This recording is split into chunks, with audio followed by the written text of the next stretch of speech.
আমি অফিস থেকে সদ্য নিজের মেসে ফিরে এলাম। দিনের ক্লান্তি আর মেসের কোলাহল আমার স্নায়ুকে ভারী করে তুলেছিল। বাইরে তখন সন্ধ্যা ঘনিয়ে এসেছে। আকাশে কমলা রঙের আভা আর বাতাসে পুরনো কলকাতার এক চেনা গন্ধ। মেসের ঘরে ঢুকতেই দেখি শম্ভুদা, বলাইদার, পাঁচুদা মিলে রাজনৈতিক বিতণ্ডায় মত্ত। একজন বলছেন, নেহরুর বিদেশ নীতি ভুল। আর একজন সজোরে বলছেন, না, ওটাই ঠিক রাস্তা, ওইটাই ঠিক রাস্তা। এসব তর্ক বিতর্কের মধ্যে আর থাকতে মন চাইল না। ঘরের বাইরে এসে লম্বা একটা শ্বাস নিলাম। সিদ্ধান্ত নিলাম আজ আর মেসের ভাত খাবো না, বরং ঠাকুরমশাইয়ের কাছে গিয়ে বসি। তিনি একা, শান্ত, একদম অন্যরকম একটা জগতের মতো।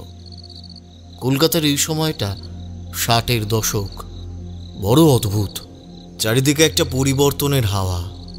ট্রামে বাসে ভিড়, রাস্তায় হাতে টানা রিক্সা, আর বিকেলের দিকে ভিক্টোরিয়ার সাদা ঘোড়ার গাড়িগুলো যেন এক অন্য সময়ের কথা বলে। কলেজ স্ট্রিটের বইয়ের দোকানগুলোয় তখনও ভিড়। কফি হাউসের আড্ডা, চায়ের দোকানের গল্প, আর ফুটপাতের উপর ভিড় করে দাঁড়ানো লোকেদের হাসি গল্প মিশে এক অন্যরকম, আলাদা রকম মেজাজ। তখনও টেলিভিশন আসেনি, তাই রেডিওর গান আর খবরের কাগজই ছিল বিনোদনের মূল উৎস। শহরের আনাচে কানাচে পুরনো বাড়ির ভিড়ে নতুন স্থাপত্যের ইমারতগুলো যেন ধীরে ধীরে মাথা তুলছে। একদিক থেকে নতুন আর অন্যদিক থেকে পুরনো কলকাতার এক অদ্ভুত মিশেল। ঠাকুরমশাইয়ের বাড়ি যাওয়ার পথে বাজারের দিকটা পড়ত। এই বাজারটা আমার খুব প্রিয়। সন্ধেবেলাতে এখানে তেলে ভাজার দোকানের সামনে প্রচুর ভিড় থাকে। বেগুনি, ফুলুরি আর আলুর চপের মন মাতানো গন্ধে পুরো এলাকা ম ম করে। ঠিক করলাম আজ ওখান থেকে কিছু তেলে ভাজা কিনে নিয়ে যাব। ঠাকুরমশাই তেলে ভাজা খেতে খুব ভালোবাসেন। একটা দোকানে দাঁড়িয়ে গরম গরম ফুলুরি আর বেগুনি কিনলাম। কাগজে মুড়ে নিয়ে হাঁটা শুরু করলাম। খানিকটা পথ যেতেই দেখি কিশোরী আমার জন্য অপেক্ষা করছে। ওকে দেখে আমার ঠোঁটে হাসি ফুটে উঠল। সে আমার বন্ধু। আমরা দুজনেই গল্প কথা শুনতে ঠাকুরমশাইয়ের কাছে যাই। কি হে, আজ এত দেরি করলে কেন? কিশোরী জিজ্ঞাসা করল। অফিসে আজ একটু কাজ ছিল, তাই দেরি হয়ে গেল। আরে চলো, তাড়াতাড়ি চলো, ঠাকুরমশাই নিশ্চয়ই আমাদের জন্য অপেক্ষা করছেন। হ্যাঁ হ্যাঁ, চলো চলো। তবে তাড়াতাড়ি কিসের? হ্যাঁ, এই নাও গরম গরম তেলে ভাজা কিনেছি, চলো খেতে খেতে যাই। একদম না, প্রাণটা বেশ সায়েসে ভরে আছে। কথাটা বলি আমরা দুজনে হাঁটতে হাঁটতে চললাম। রাস্তার ধারে তখন হকাররা নিজেদের পসরা সাজিয়ে বসেছে। কেউ শাড়ির দোকান দিয়েছে, কেউ বা বাচ্চাদের খেলার জিনিস বিক্রি করছে। রাস্তায় ল্যাম্পপোস্টের হলুদ আলো তখন নতুন করে জ্বলছে। সেই আলোয় আমাদের ছায়াগুলো দীর্ঘ থেকে দীর্ঘতর দেখাচ্ছে। অবশেষে আমরা ঠাকুরমশাইয়ের বাড়ির সামনে এসে দাঁড়ালাম। পুরনো দিনের বাড়ি। সদর দরজায় একটা লোহার ভারী কড়া। কিশোরী কড়াটা দুবার নাড়ল। ভেতর থেকে কোনো শব্দ নেই। বোধহয় ঘুমোচ্ছেন, বুঝলে? আরে না, এখন কি আর ঠাকুরমশাই ঘুমান? কথাটা বলি কিশোরী আবার কড়া নাড়ল। এইবার ভেতর থেকে একটা কাশির শব্দ পাওয়া গেল। তারপর ভারী কাঠের দরজাটা ক্যাঁচ করে খুলে গেল। আর ভেতরে পা রাখতেই দেখি ঠাকুরমশাই তাঁর ঘরের মধ্যে তক্তপোষের ওপর বসে আছেন। তাঁর সামনে একটা ছোট্ট কাঠের টুলের ওপর একটা লণ্ঠন জ্বলছে। লণ্ঠনের আলোয় তার মুখটা আধো অন্ধকারে অদ্ভুত রহস্যময় দেখাচ্ছিল। পরনে একটা ময়লা সাদা ধুতি আর খালি গা, বুকের ওপর শুভ্র পৈতে, আর কপালে একটা চন্দনের টিপ। আমাদের দেখে তার মুখে একটা শান্ত হাসি ফুটে উঠল। আরে এসো এসো, কতদিন পরে এলে তোমরা। আমি তো ভেবেছিলাম তোমরা বুঝি আর আসবে না। আরে না না ঠাকুরমশাই, অফিস থেকে ফিরতে ফিরতে একটু দেরি হয়ে যায়। চাকরি করলে এমনই হয়। তোমাদের জন্য আমি একটা ভালো গল্প রেখেছিলাম, ভেবেছিলাম যখন আসবে তখন শোনাবো। শোনো তবে। সে অনেক বছর আগের কথা। তখন তন্ত্র সাধনায় আমার হাত সদ্য পাকা হয়েছে। সাধনা করছিলাম ঠিকই, কিন্তু নিজের মধ্যে একটা খামতি টের পাচ্ছিলাম, আর সেইটা পূরণ করতে হলে চাই গুরুবিদ্যা আর কঠোর তপস্যা। তা সেই উদ্দেশ্যেই একদিন বর্ধমানের শ্মশানের দিকে রওনা দিলাম। সেদিন ছিল অমাবস্যার রাত। আকাশে এক ফোঁটাও চাঁদ নেই, চারিদিকে শুধু অন্ধকার। মধ্যরাতের শ্মশান এক অদ্ভুত শান্তিতে ভরা। চারপাশে কোনো জীবজন্তুর সাড়া শব্দ নেই, শুধু ঝিঝি পোকার একঘেয়ে আওয়াজ। এই নির্জনতা, এই গা ছমছমে ভাবটা আমার বেশ ভালোই লাগতো। আমি যখন শ্মশানের কাছে এসে পৌঁছাই তখন মধ্যরাত্রি। সাধনার জন্য সবার আগে দরকার ছিল একটা মৃতদেহ খুঁজে বের করা। তখনকার দিনে শ্মশানে মৃতদেহ পাওয়া খুব একটা কঠিন ব্যাপার ছিল না। একটু খুঁজে আমিও একটা আধ খাওয়া মৃতদেহ পেলাম। বেশ কয়েকদিনের বাসি একটা মরা। সম্ভবত আধপোড়া অবস্থাতেই আগুন নিভে গিয়েছিল কোনোভাবে। তারপরে শিয়াল কুকুরে খুবলে খেয়েছে। শরীরের অর্ধেকটাই নেই, শুধু হাড়গোড় আর কিছু মাংস লেগে আছে। অন্য কেউ হলে এই দৃশ্য দেখে হয়তো ভয়ে চোখ লুকিয়ে ফেলত, কিন্তু আমাকে তো জানোই, এই সবে ভয় ডর বা ঘৃণা কোনোটাই আমার কোনো কালেই ছিল না। আমি ঠিক করলাম এই মৃতদেহকেই বেছে নেব আমার কাজের জন্য। মৃতদেহের পায়ের কাছ থেকে খানিকটা মাংস কেটে নিলাম, শুকনো পুরনো মাংস। তাতে একটা অদ্ভুত গন্ধ। আমি একটা পরিষ্কার দেখে বড় গাছের পাতা নিলাম, তাতে সেই মাংসটা রাখলাম। তারপর মৃতদেহ থেকে গুনে গুনে 21 পা দূরে সেই মাংস নামিয়ে রইলাম জঙ্গলের মাঝে। এই 21 সংখ্যাটারও একটা বিশেষ অর্থ আছে। এই সংখ্যায় অনেক অপশক্তির প্রভাব থাকে, তাই আমি 21 পা দূরে মাংসটা রেখে দিলাম। তারপর তার চারপাশে একটা বিশেষ মন্ত্র পাঠ করে মোট 12 বার পাক খেলাম। প্রতিটি পাকের সাথে সাথে আমার মনের জোর বেড়ে যাচ্ছিল। আমার মনে হচ্ছিল যেন আমি প্রকৃতি এবং এর বাইরে যা কিছু আছে সব কিছুর সঙ্গেই এক হয়ে যাচ্ছি।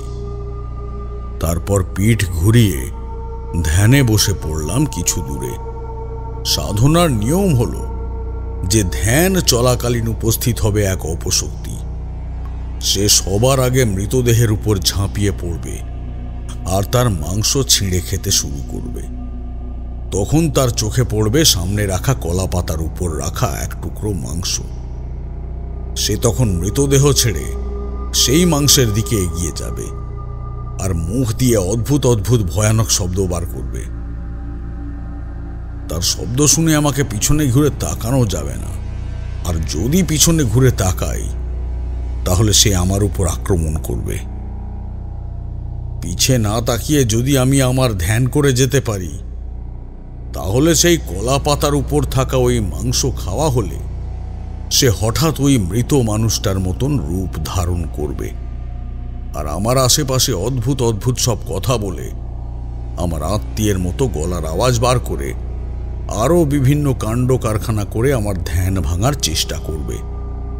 থাকাকালীন 108 বার একটা বিশেষ মন্ত্র পাঠ করতে হবে। সেই মন্ত্র পাঠ করা হলে তারপর আমি চোখ খুলতে পারি। তখন আমার পাশে মনুষ্য শরীর ধারণ করে ওই অপশক্তি বসে থাকবে। তখন সে আমার একটা প্রশ্নের উত্তর দেবে।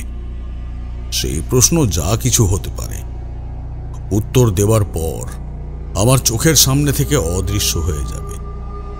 আমি দু চোখ বন্ধ করে ধ্যান করতে শুরু করলাম। আশেপাশে কোনো শব্দ নেই, শুধু আমার হৃদস্পন্দনের আওয়াজ আমি শুনতে পাচ্ছি।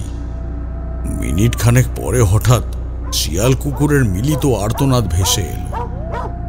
আমি বুঝলাম আমার দেওয়া সংকেত তারা বুঝেছে। এরপর একটা চাপা গর্জনের শব্দ পেলাম, যেন কোনো হিংস্র জন্তু খাবার নিয়ে লড়াই করছে।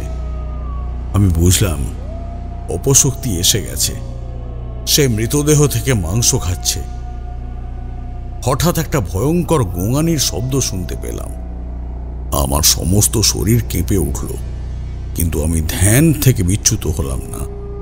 তারপর একটা খসখস শব্দ, যেন কেউ পাতা মারিয়ে আমার দিকে এগিয়ে আসছে। শব্দটা ক্রমেই তীব্র থেকে তীব্রতর হচ্ছে। এর সাথে যুক্ত হলো মুখ দিয়ে অদ্ভুত অদ্ভুত শব্দ, যেন কোনো পিশাচ কথা বলার চেষ্টা করছে। মনে হলো কেউ যেন আমার খুব কাছাকাছি চলে এসেছে। আমার বুকের ভিতরটা ধড়াস ধড়াস করছিল, কিন্তু আমি জানি আমাকে পিছে তাকানো চলবে না। হঠাৎ একটা কান্নার শব্দ ভেসে এলো।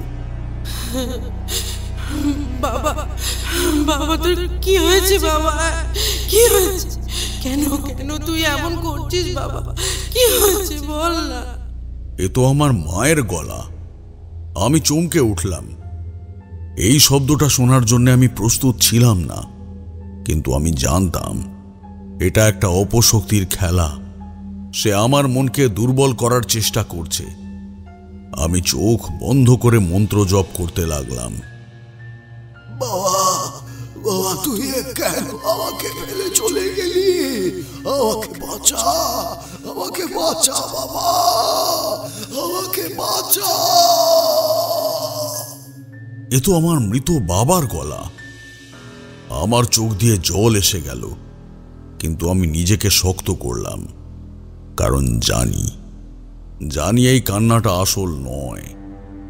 আমি দাঁতে দাঁত চেপে মন্ত্র জপ করতে লাগলাম 108 বার, তারপর 1008 বার। এক এক করে মন্ত্র জপ করতে করতে আমার মনে একটা অদ্ভুত শান্তি অনুভব করতে লাগলাম। সমস্ত ভয়, ঘৃণা সব কিছু যেন আমার থেকে দূরে চলে যাচ্ছিল। আমার মনে হলো আমি যেন এক অন্য জগতে প্রবেশ করছি। মন্ত্র জপ করা শেষ হলো। আমি ধীরে ধীরে চোখ খুললাম। প্রথমে কিছুই দেখতে পেলাম না, যেন চারিদিকে শুধুই অন্ধকার। তারপর চোখের সামনে একটা আবছা আকৃতি দেখতে পেলাম। আবছা আকৃতিটা ধীরে ধীরে পরিষ্কার হতে শুরু করলো। এক দীর্ঘ কালো আকৃতি আমার সামনে বসে আছে। তার মুখটা মৃতদেহের মতোই ছিল, কিন্তু তার চোখ দুটো জ্বলছিল যেন দুটো লাল অঙ্গার। সে আমার দিকে তাকিয়ে শান্তভাবে বসে আছে। তোমাদেরকে বলা হয়নি কেন আমি এই সাধনাটা করছি, যদিও সেই ব্যাপারে আলোচনা করছি না। সংক্ষেপে বলে রাখি, আমার মূল উদ্দেশ্য ছিল এই পন্থা মারফত ডেকে আনা ওই অপশক্তির কাছ থেকে এটা জানা যে আমার পরের সাধন পথ কেমন হবে, অর্থাৎ আমার আধ্যাত্মিক যাত্রার পরবর্তী ধাপটি কি হবে। আমি জানতাম এই অপশক্তির কাছে এমন কিছু তথ্য থাকে যা সাধারণ মানুষের কাছে অজানা। আমার মনে হচ্ছিল এই পথের শেষে কিছু একটা নতুন দিক খুলে যাবে। যাই হোক, আবার মূল গল্পে আসি। আমি তাকে জিজ্ঞাসা করতে যাব আমার প্রশ্ন সম্বন্ধে। এমন সময় হঠাৎ সেই অতিলৌকিক প্রাণী আমার দিকে তাকিয়ে খিক খিক করে হাসতে শুরু করলো। তার হাসিটা শুনে আমার সারা শরীরে কাঁটা দিয়ে উঠল। হাসিটা কোনো মানুষের হাসি নয়। মনে হচ্ছিল যেন শিয়াল কুকুরের ডাক আর মানুষের হাসির এক অদ্ভুত মিশেল।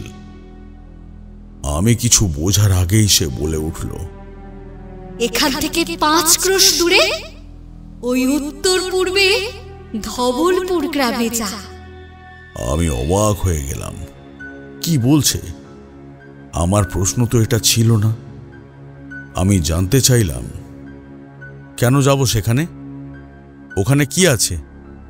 কিন্তু সে কোনো উত্তর দিল না, শুধু একটাই কথা বলল, এটাই ওনার আদেশ, এটাই ওনার আদেশ। আমি কিচ্ছু বুঝতে পারলাম না। বললাম, আদেশ? কি আদেশ? কার আদেশ? আমি আবার জিজ্ঞাসা করতে যাব, তখনই সেই অশরীরী মূর্তি আবার খিক খিক করে হেসে উঠল। তারপরে সে উঠে দাঁড়ালো। তার দেহটা যেন ধোঁয়ার মতো হালকা হয়ে গেল। আমার চারপাশে 3-4 বার পাক খেয়ে খিক খিক করে হাসতে হাসতে ছুটতে ছুটতে জঙ্গলের মধ্যে কোথাও একটা চলে গেল। আমি হতভম্ব হয়ে বসে রইলাম। সম্পূর্ণ ব্যাপারটা তো এরকম হওয়ার কথা ছিল না। আমি ভেবেছিলাম সে আমার প্রশ্নের উত্তর দেবে, কিন্তু সে এমন এক ধাঁধা দিয়ে গেল যা আমার কাছে রহস্যময়। আমি তখনও শ্মশানেই বসে আছি। ঠান্ডা হাওয়া বইছে, আমার হাত পা সব ঠান্ডা হয়ে যাচ্ছে। মাথার মধ্যে শুধু ঘুরছে সেই অপশক্তির শেষ কথাগুলো। সেই রাতে আর শ্মশানে থাকা সম্ভব হলো না। আমার মনে হলো এই রহস্যের সমাধান আমাকে করতেই হবে। তাই আমি সেই রাতেই শ্মশান থেকে বেরিয়ে হাঁটা শুরু করলাম উত্তর পূর্ব দিকে। রাস্তাটা ছিল দুর্গম, কাঁচা রাস্তা, চারিদিকে ঘন জঙ্গল, বুনো শেয়াল আর পেঁচার ডাক শোনা যাচ্ছিল। রাতের আকাশ তারায় ভরে আছে। সেই তারার আলোতে আমি পথ খুঁজে এগিয়ে যাচ্ছিলাম। পথে একটাও মানুষ দেখতে পেলাম না, যদিও এত রাত্রে মানুষ দেখতে পাওয়ার কথাও নয়। ভোরের আলো ফুটতে শুরু করল, আকাশে ফিকে কমলা রং। আমি তখনও হাঁটছি। সামনে একটা ছোট্ট নদীর দেখা পেলাম। এই নদীটা পার হয়েই ধবলপুর গ্রাম। মনে হলো আর বেশি দেরি নেই। নদীর ধারে এসে বসে পড়লাম, একটু জিরিয়ে নিলাম। মুখ হাত ধুয়ে আবার পথ চলা শুরু করলাম। তারপরে কয়েকটা বাড়ি ঘর দেখতে পেলাম। তখন বুঝতে অসুবিধা হলো না যে এটাই ধবলপুর। ধবলপুর গ্রামে ঢোকার পর একটা অদ্ভুত জিনিস খেয়াল করলাম। গ্রামের লোকজন খুব তাড়াহুড়ো করে এদিক ওদিক ছোটাছুটি করছে, যেন কোনো একটা বড় ঘটনা ঘটেছে। আমি প্রথমে বুঝতে পারলাম না কি হয়েছে। ভালো নামধাম আছে এমন কাউকে জিজ্ঞেস করব ভাবলাম, কিন্তু তারা এতটাই ব্যস্ত ছিল যে আমার কথায় কোনো উত্তর না দিয়ে তাড়াতাড়ি বেরিয়ে চলে গেল। মনে হলো যেন কোনো একটা বড় খবর নিয়ে সবাই উন্মুখ হয়ে ছুটছে। কিছুক্ষণ পর একজন বয়স্ক লোকের সঙ্গে দেখা হলো। তিনি খুঁড়িয়ে খুঁড়িয়ে যাচ্ছিলেন, সম্ভবত বয়সের কারণে। আমি তার কাছে জানতে চাইলাম, বাবা, কি হয়েছে এখানে? এত জটলা কিসের হচ্ছে? লোকটি আমার দিকে ফিরে তাকালেন। তার চোখে মুখে কৌতূহল আর এক ধরনের ভয়ের ছাপ। তিনি ভাঙা ভাঙা গ্রাম্য ভাষায় বললেন, বাপ, তুমি জানো না মুকুজ্জেদের বাড়ি মা কালী এসেছে। মুকুজ্জেদের বাড়িতে মা কালী এসেছেন মানে? আমি অবাক হয়ে বললাম, কিন্তু আমার প্রশ্ন শোনার আগেই তিনি তাড়াহুড়ো করে চলে গেলেন, যেন আর এক মুহূর্ত নষ্ট করতে চান না। তার চোখে মুখে এক অদ্ভুত ধরনের ভক্তি আর উত্তেজনা দেখতে পেলাম। এই গ্রামে আসার আমার কোনো উদ্দেশ্য ছিল না। তাছাড়া এর আগে কখনো আমি এই জায়গায় আসিনি। তাই মনে হলো এটাই হয়তো ঈশ্বরের সংকেত। হয়তো সেই অপশক্তি আমাকে এখানেই পাঠিয়েছিল। আমি যেন এক অদৃশ্য শক্তির টানে ওদের পিছু পিছু সেই জটলার দিকে এগিয়ে গেলাম। আমার মনের মধ্যে তখন কৌতূহল আর এক ধরনের প্রত্যাশা। বেশ কিছু দূর যাবার পর একটা বড় বাড়ির সামনে জটলা দেখলাম। সেখানে বেশ অনেক লোক ভিড় করে রয়েছে। বাড়িটা পুরনো দিনের দোতলা জমিদার বাড়ি। কিন্তু বাড়ির দেওয়ালে চুন পলেশ তারা খসে গেছে। দেখেই বোঝা যায় বাড়ির অবস্থা খুব একটা ভালো নয়। সম্ভবত এটা কোনো এক সময় বেশ সমৃদ্ধ জমিদার বাড়ি ছিল, কিন্তু এখন কালের গ্রাসে তার জৌলুস হারিয়েছে। আমি সেই ভিড় ঠেলে ভিতরের বড় উঠোনে ঢুকে গেলাম। ঢুকেই দেখলাম একজন মোটামুটি প্রৌঢ় মানুষ চশমা পরে, ধুতি পাঞ্জাবি পরে সব লোকের সঙ্গে আলোচনা করছেন। তিনি খুব উত্তেজিত হয়ে কিছু একটা বলছেন। তার চোখে মুখে বিস্ময় আর আনন্দের এক অদ্ভুত মিশ্রণ। আমি সামনে গিয়ে তার কথাগুলো শুনতে পেলাম। আরে বলবেন না, আমার বাড়ির অবস্থা তো দেখছেনই, তাই ভাবছিলাম বাড়িতে একটু কাজ করাবো। আর কাজ করানোর জন্য মিস্ত্রিও লাগিয়েছি। এই সবাই কাজ করতেও এসেছে। তখন আমরা আলোচনা করে ঠিক করলাম ঘরের দুটো নতুন ঘর বাড়াবার জন্য পিছনের দিকের যে খালি জমিটা পড়ে আছে সেটা ব্যবহার করি। তিনি বলে চলেছেন, আর তার কথাগুলো শুনে মনে হচ্ছিল যেন তিনি আকাশের চাঁদ হাতে পেয়েছেন।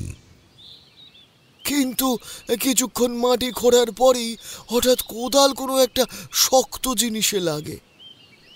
আমরা তখন লাল কাপড়ে মোড়ানো এই মায়ের মূর্তিটা পাই। তিনি তার কথা শেষ করতেই গ্রামের লোকেরা হৈ হৈ করে উঠল। একজন বলল, মুখুজ্জে মশাই, আপনার ভাগ্য দেখুন। আরেকজন বলল, মায়ের আশীর্বাদ, আপনার উপরেই মা কালী প্রসন্ন হয়েছেন। সবার মুখে একই কথা, ভাগ্য, আশীর্বাদ, মায়ের কৃপা।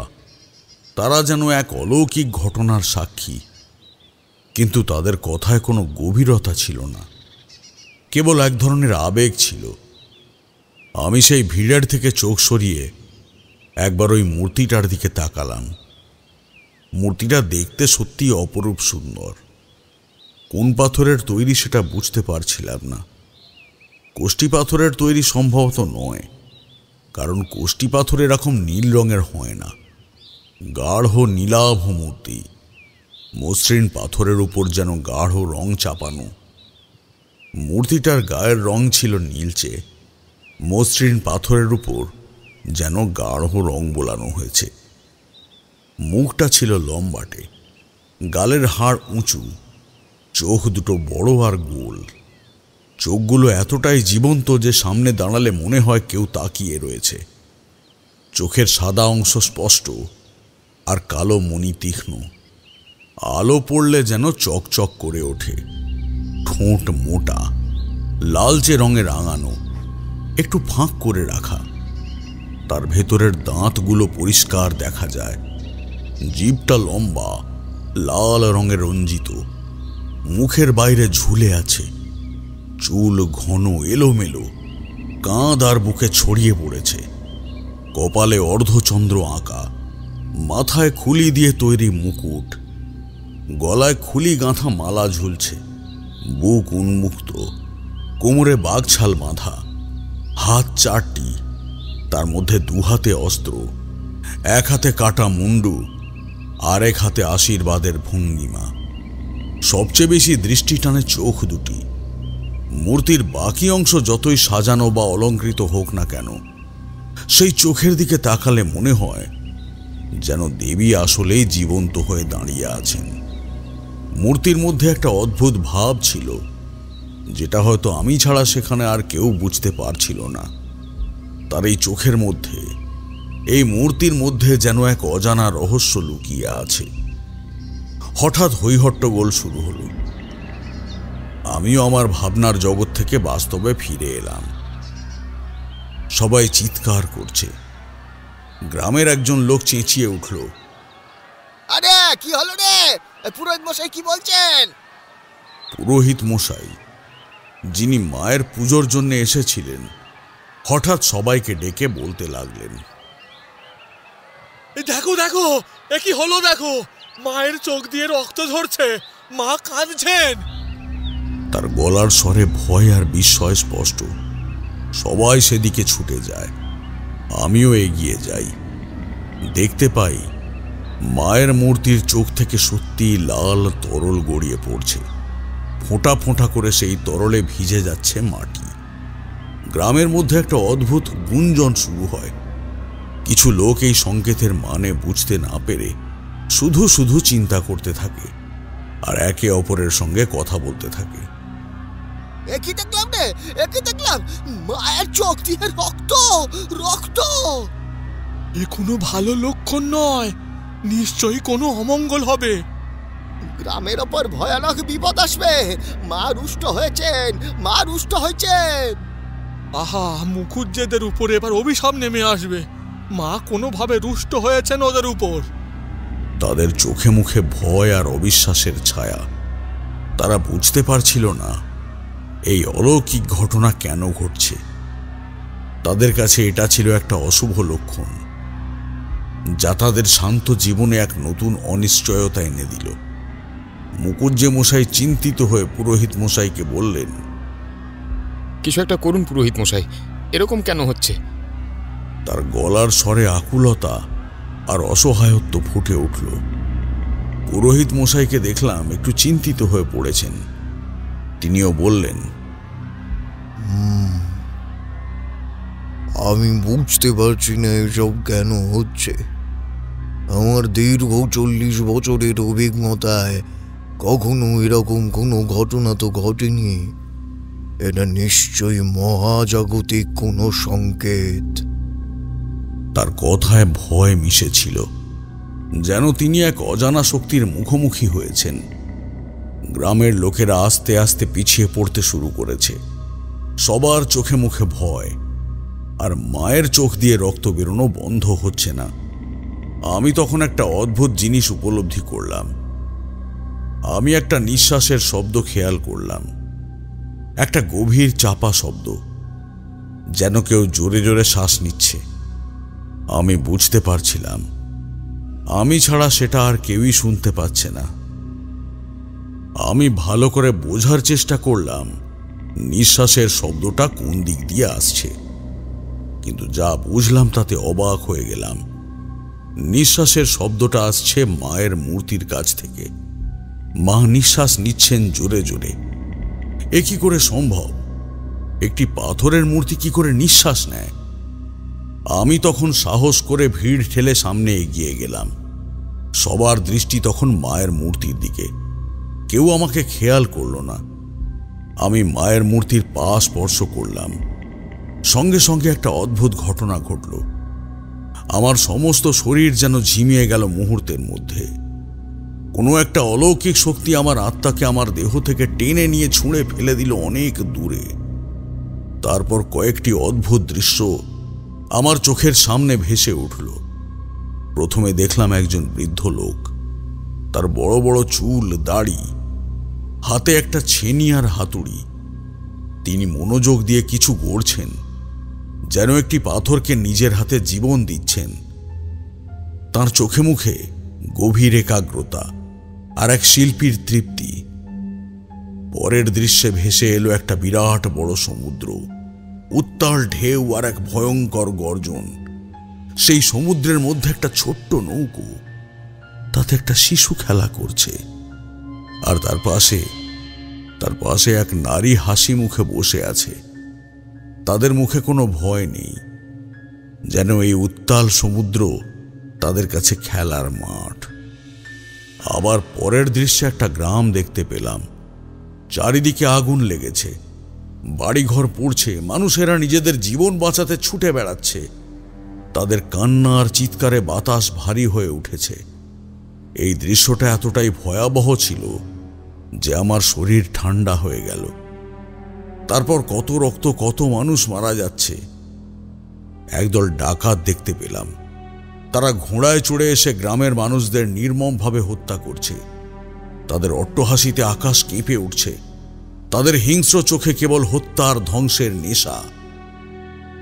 তারপর দেখতে পেলাম ইংরেজদের দল, তাদের হাতে বন্দুক, গোলাগুলি। তাদের অট্টহাসিতে আকাশ কেঁপে উঠছে। তারা গ্রামের নিরীহ মানুষদের গুলি করে মারছে, ঘরবাড়ি লুট করছে। তাদের নিষ্ঠুরতা দেখে আমার মনে হলো এর চেয়ে ভালো ছিল মৃত্যু। আর সব শেষে দেখতে পেলাম মায়ের মূর্তিটাকে। তিনি যেন এই সবের মধ্যে একাই নীরব দর্শক হয়ে দাঁড়িয়ে আছেন। তার চোখের কোণে এক ফোঁটা জল, সেই জল যেন সব দুঃখ, কষ্ট, ব্যথা শুষে নিচ্ছে। আর সবার শেষে শুনতে পেলাম একটা হাসির শব্দ। একজন যুবতী মেয়ে খিলখিলিয়ে হাসছে। তার হাসিটা শুনে আমার মনে হলো এই হাসিটা যেন সব দুঃখ, সব ব্যথাকে জয় করে ফেলেছে। হঠাৎ বিদ্যুতের ঝটকা লাগার মতো একটা কিছু ঘটতেই আমি মূর্তির পা থেকে হাত সরিয়ে নিলাম। আমার শরীর তখনও কাঁপছে। কিছুক্ষণ পর্যন্ত কোনো নিয়ন্ত্রণ ছিল না নিজের স্নায়ুর উপর। তারপর খেয়াল করলাম গ্রামের লোক ধন্য ধন্য করছে। আমার দিকে তাকিয়ে তারা যেন এক নতুন দেবতাকে খুঁজে পেয়েছে। তাদের কথা শুনে মায়ের মূর্তির দিকে তাকিয়ে বুঝতে পারলাম মায়ের চোখ থেকে ওই রক্ত বেরোনো বন্ধ হয়ে গেছে। একজন গ্রামের লোক আমার কাছে এসে বলল, আপনি কে বাবা? তার চোখে ভক্তি। আরেকজন বলল, কোথা থেকে এসেছেন আপনি? আপনি না এলে তো আজ মুখুজ্জেদের উপরে কি হতো কে জানে। আপনি আমাদের সবাইকে বাঁচালেন। একজন বয়স্ক লোক বলল, আমি নিশ্চিত আপনাকে স্বয়ং মা পাঠিয়ে দিয়েছেন। আপনি একজন সাধু মানুষ। আপনি এখানে আসলেন আর মায়ের চোখ থেকে রক্ত বেরোনো বন্ধ হলো। আপনি আপনি আমাদের গোটা গ্রামকে বাঁচালেন, গোটা গ্রামকে। সবাই আমার দিকে তাকিয়েছিল। তাদের চোখে এক নতুন আশা, নতুন বিশ্বাস। তাদের কাছে আমি তখন একজন অলৌকিক পুরুষ। আমার মন তখনও ওই অলৌকিক দৃশ্যের ঘোরে আচ্ছন্ন, যেখানে আমি একাই দেখলাম দেবীর কান্না আর এক ভয়ঙ্কর ইতিহাসের ঝলক। চোখের সামনে তখনও ভেসে উঠছে সেই রক্ত, সেই কান্না আর সেই অট্টহাসি। আমি সবকিছু বোঝার চেষ্টা করছিলাম, কেন এমনটা হলো। এই ঘটনার সাথে কি আমার পূর্বের সাধনার কোনো সম্পর্ক আছে? ঠিক তখনই পশ্চিম দিকের রান্নাঘর থেকে একটা তীব্র চিৎকারের শব্দ ভেসে এলো। সেই চিৎকার কোনো মানুষের সাধারণ চিৎকার ছিল না। তা ছিল এক নিদারুণ যন্ত্রণা আর আতঙ্কের মিলিত আর্তনাদ। এক মুহূর্তের জন্য মনে হলো যেন কোনো পশুর কণ্ঠস্বর, যা গলা চিরে বেরিয়ে আসছে। সেই বীভৎস শব্দে ভিড়ের মধ্যে থেকে একটা চাপা গুঞ্জন হঠাৎ করেই স্তব্ধ হয়ে গেল। সবার চোখই রান্নাঘরের দিকে ঘুরল, যেখানে একটি সরু কাঠের দরজা দিয়ে সামান্য আলো আসছিল। চিৎকারটা এতটাই আকস্মিক আর অপ্রত্যাশিত ছিল যে প্রথম কয়েক সেকেন্ড কেউ নড়তে পারল না। তারপরের মুহূর্তেই ভিড়ের মধ্যে এক ভয়ঙ্কর বিশৃঙ্খলা শুরু হয়ে গেল। সবাই মরিয়া হয়ে ছুটতে লাগলো সেই দিকে, যেন এক অদৃশ্য শক্তি তাদের টানছে। আমিও সেই স্রোতে গা ভাসিয়ে দিলাম। আমার মন তখনও হতবিহ্বল। একদিকে অলৌকিক ঘটনা, অন্যদিকে এই আকস্মিক বিপদ। কিছু একটা যে ভয়ঙ্কর ঘটেছে তা আমি বুঝতে পারছিলাম। ছোট্ট একটা গলির মতো পথ দিয়ে আমরা সবাই রান্নাঘরের দিকে এগিয়ে গেলাম। ভিড় ঠেলে এগিয়ে যাওয়াটাই এক অসম্ভব ব্যাপার ছিল। সবাই ধাক্কাধাক্কি করে সামনে যাওয়ার চেষ্টা করছিল। আমার কানে তখনও সেই আর্তনাদ প্রতিধ্বনিত হচ্ছে। মনে হচ্ছিল কেউ যেন আমাকে টেনে নিয়ে যাচ্ছে এই মর্মান্তিক দৃশ্যের দিকে। অবশেষে আমরা রান্নাঘরের দরজার সামনে এসে পৌঁছালাম। ঘরের ভেতরটা তখন সম্পূর্ণ অন্ধকারে ডুবে আছে। শুধু একটা ভয়াল কমলা রঙের আভা তাণ্ডব করছে। সেই আভায় ধোঁয়া আর আগুনের লেলিহান শিখা দেখতে পেলাম। এই দৃশ্য দেখে আমার শরীর হিম হয়ে গেল। ভেতর থেকে এক অসহ্য গন্ধ ভেসে আসছিল, পোড়া কাঠ আর মাংস পোড়ার গন্ধ। সেই গন্ধটা যেন আমার মস্তিষ্কের প্রতিটা কোষে আঘাত করছিল। আমার চোখের সামনে যা দেখলাম তা বর্ণনা করার মতো নয়। ঘরের কোণে একজন মহিলা, সম্ভবত মুকুজ্জে বাড়ির রান্নার সহায়িকা, দাউ দাউ করে জ্বলছেন। তার পরনের শাড়িতে আগুন ধরেছে, আর সেই আগুন তার সমস্ত শরীরকে গ্রাস করেছে। তিনি তখনও চিৎকার করছেন, কিন্তু সেই চিৎকার দুর্বল থেকে দুর্বলতর হয়ে আসছে। তার শরীরের অঙ্গ প্রত্যঙ্গগুলো যেন আগুনের তাপের বিকৃতিতে অদ্ভুত রূপ ধারণ করেছে। গ্রামের লোকেরা পাগলের মতো চিৎকার করতে লাগলো।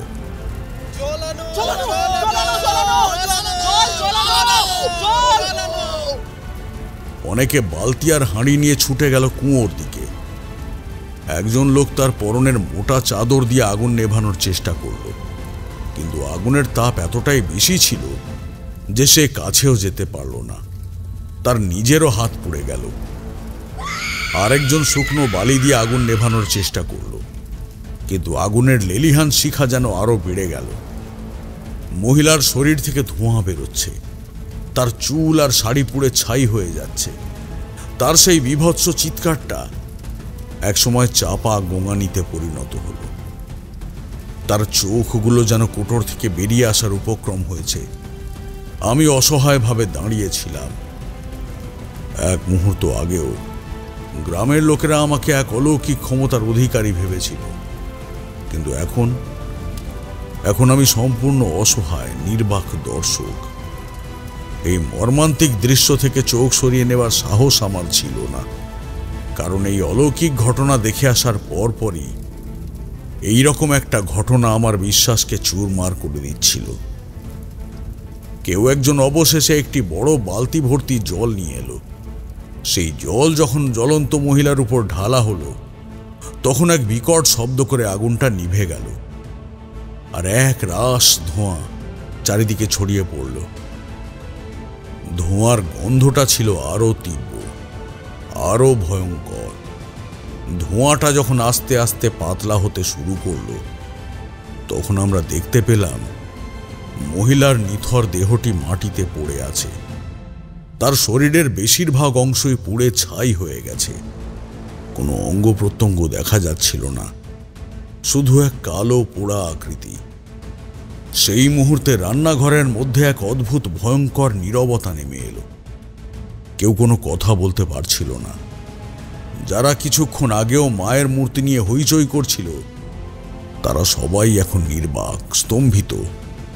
সবার চোখে মুখে একই অভিব্যক্তি, ভয়, হতাশা আর এক গভীর বিষাদ। বাতাস ভারী হয়ে উঠেছে, শোক আর পোড়া গন্ধের এক মিশেলে। কিছুক্ষণ আগে যেই অলৌকিক আনন্দ আর বিশ্বাসে এই গ্রাম ভরপুর ছিল, এই মর্মান্তিক ঘটনা তাকে গ্রাস করে নিল। গ্রামের লোকেরা যে যার মতো নিজেদের মধ্যে ফিস ফিস করে কথা বলছে। তাদের কণ্ঠে এক গভীর বিষাদের সুর। আমি তখনও হতভম্বের মতো এক কোণে দাঁড়িয়েছিলাম। আমার মন তখনও ওই ভয়ঙ্কর ঘটনার ঘোর থেকে বের হতে পারেনি। এক মুহূর্তে এক অলৌকিক আশীর্বাদ, আর পরের মুহূর্তেই এক মর্মান্তিক অভিশাপ। সবকিছুই যেন এক দুর্বোধ্য রহস্যের জাল। ঠিক তখনই আমি খেয়াল করলাম মুখুজ্জে মশাই আমার দিকে এগিয়ে আসছেন। তিনি আর সেই উত্তেজিত আনন্দিত মানুষটি নন। তার মুখে এখন এক গভীর বিষণ্ণতা, চোখে মুখে এক তীব্র ভয় আর অসহায়ত্বের ছাপ। তার ধুতি পাঞ্জাবি কুঁচকে গেছে, চুল এলোমেলো। তিনি এসে আমার সামনে নতজানু হয়ে বসলেন। তার চোখে এক গভীর আকুলতা। আপনি আমাদের শেষ ভরসা বাবা। আমি তো কিছুতেই বুঝতে পারছি না কেন এরকম হচ্ছে। প্রথমে মার চোখ থেকে রক্ত ঝরল, আর তারপরে এ কি সর্বনাশ! আমার বাড়ির একজন মানুষ এইভাবে। তার কথাগুলো আবেগে আটকে গেল। তিনি হাত জোড় করে বললেন, আপনি না থাকলে তো মার চোখ দিয়ে রক্ত বেরোনো বন্ধই হতো না। আপনি একমাত্র মানুষ যিনি আমাদের এই বিপদ থেকে বাঁচাতে পারেন। আমি কিছু বলতে পারলাম না। আমার মনের মধ্যে তখনও এক ঝড় বইছে। এক মুহূর্ত আগে যিনি আকাশের চাঁদ হাতে পেয়েছিলেন, এখন তার মুখে এক গভীর হতাশার ছাপ। তার চোখের দিকে তাকিয়ে আমি তার ভয়টা উপলব্ধি করতে পারছিলাম। তিনি একজন সাধারণ মানুষ, যিনি অলৌকিকতার কাছে সম্পূর্ণ অসহায়। আমার দিকে তার এই বিশ্বাস আমাকে এক নতুন দায়িত্বের সামনে দাঁড় করিয়ে দিয়েছিল। আমি তো সাধু নই, তন্ত্রের একজন সাধারণ সাধক মাত্র, কিন্তু এই মানুষগুলোর কাছে আমি এখন এক পরিত্রাতা। মুখুজ্জে মশাই আমার হাত ধরে বললেন, আমি জানি না আপনি কে, কোথা থেকে এসেছেন, কিন্তু আমি জানি মা আপনাকে এই দুঃসময়ে পাঠিয়েছেন। আপনার পায়ের স্পর্শেই মায়ের চোখ থেকে রক্ত পড়া বন্ধ হলো। আমার জীবনের শেষ সম্বলটুকু দিয়ে হলেও আমি আপনার সেবা করব, কিন্তু আপনি দয়া করে আমাদের ফেলে যাবেন না। এই গ্রামের উপর, আমাদের পরিবারের উপর যে বিপদ নেমে এসেছে, তার থেকে আমাদের বাঁচান। মা রুষ্ট হয়েছেন, আমাদের অপরাধটা কি তা তো আমরা জানি না। তার কথাগুলো শুনে আমার বুকে এক ধরনের ভার অনুভূত হলো।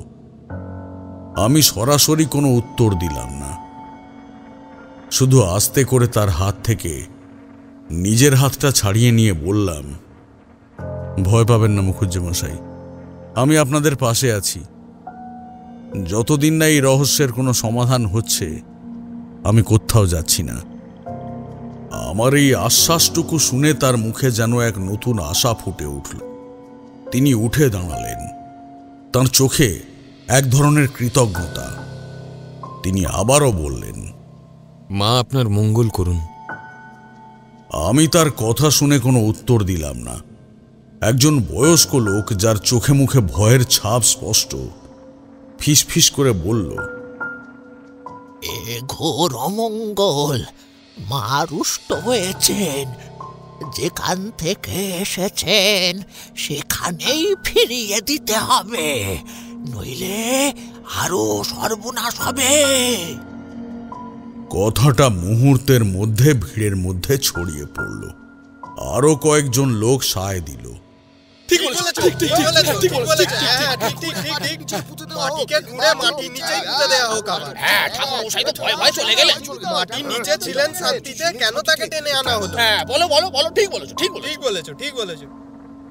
এই কথাগুলো আমার কানে আসতেই আমার ভেতরটা প্রতিবাদী হয়ে উঠল।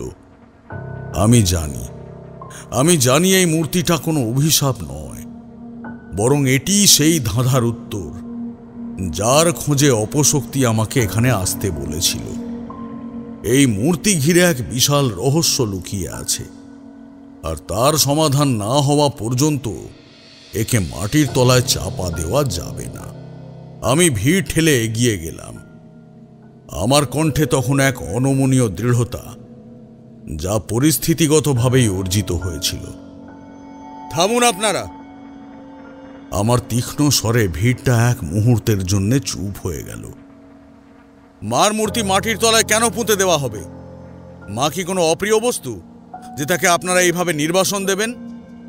যদি মা রুষ্ট হয়ে থাকেন, তবে তার কারণ খুঁজে বের করতে হবে, তার প্রতিকার করতে হবে। তাকে লুকিয়ে ফেললে তো আর সমাধান হবে না। মুখুজ্জে মশাই আমার দিকে জিজ্ঞাসু দৃষ্টিতে তাকালেন। আমি শান্ত অথচ দৃঢ় কণ্ঠে বললাম, আপনারা আমাকে কিছুক্ষণ সময় দিন, আমি দেখছি কি করা যায়, কিন্তু এই মূর্তি এখানেই থাকবে। এ হলো মা কালীর মূর্তি, একে এইভাবে অসম্মান করবেন না। আমার এই কথাগুলো শোনার পর গ্রামের মানুষজন চুপ হয়ে গেল। আমার আগের অলৌকিক কাজটি তাদের মনে তখনও এক ধরনের ভক্তি মিশ্রিত ভয় সৃষ্টি করেছিল। কেউ আর প্রতিবাদ করার সাহস পেল না, কিন্তু সাথে সাথেই এক নতুন প্রশ্ন উঠল। মোটামুটি প্রৌঢ় একজন লোক প্রশ্ন করল, কিন্তু কে পুজো করবে? পুরোহিত মশাই তো ভয়ে কাঁপছেন।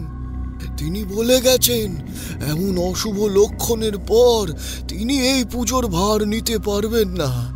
আসলে পুরোহিত মশাইয়ের চলে যাওয়াটা ছিল এই মুহূর্তের সবচেয়ে বড় সমস্যা। দেবীর নিত্য পূজা বন্ধ রাখা যায় না। আর বিশেষত এমন অলৌকিক ও মর্মান্তিক ঘটনার পর দেবীর কাছে ক্ষমা চাওয়া এবং তাকে শান্ত করার জন্য দ্রুত পুজোর আয়োজন করা আবশ্যক। আমি চুপ করে রইলাম। আমি তো মন্দিরের পুরোহিত নই, তবে তন্ত্রের প্রাথমিক জ্ঞান আমার আছে। বর্ধমানের শ্মশানেও আমি সেই জ্ঞান নিয়েই সাধনা করেছিলাম। আমার নিজেরও দ্বিধা ছিল। দেবীর মূর্তি স্পর্শ করবার পর যে অভিজ্ঞতা হয়েছে আর তারপরের এই মর্মান্তিক ঘটনা, তাতে আমার মন এক গভীর রহস্যে আচ্ছন্ন। এই পুজোর দায়িত্ব নেওয়াটা কি ঠিক হবে? কিন্তু যখন দেখলাম সবাই অসহায় চোখে আমার দিকেই তাকিয়ে আছে, বিশেষ করে মুখুজ্জে মশাই, তখন আমি বুঝলাম এই মুহূর্তে আমার আর কোনো বিকল্প নেই। যদি আমি পিছিয়ে যাই তবে তাদের বিশ্বাস ভেঙে যাবে এবং মূর্তিটা হয়তো সত্যিই মাটির নিচে চলে যাবে, আর আমার উদ্দেশ্য ব্যর্থ হবে। আমি এক দীর্ঘ নিঃশ্বাস নিলাম, তারপর বললাম, ঠিক আছে, যতদিন না কোনো নতুন পুরোহিতের ব্যবস্থা হচ্ছে আমি পুজোর ভার নেব। আপনারা ভয় পাবেন না। ঘরে ওই মহিলা মারা গেছেন যদিও, কিন্তু তবুও একবার মায়ের পুজো করতেই হবে।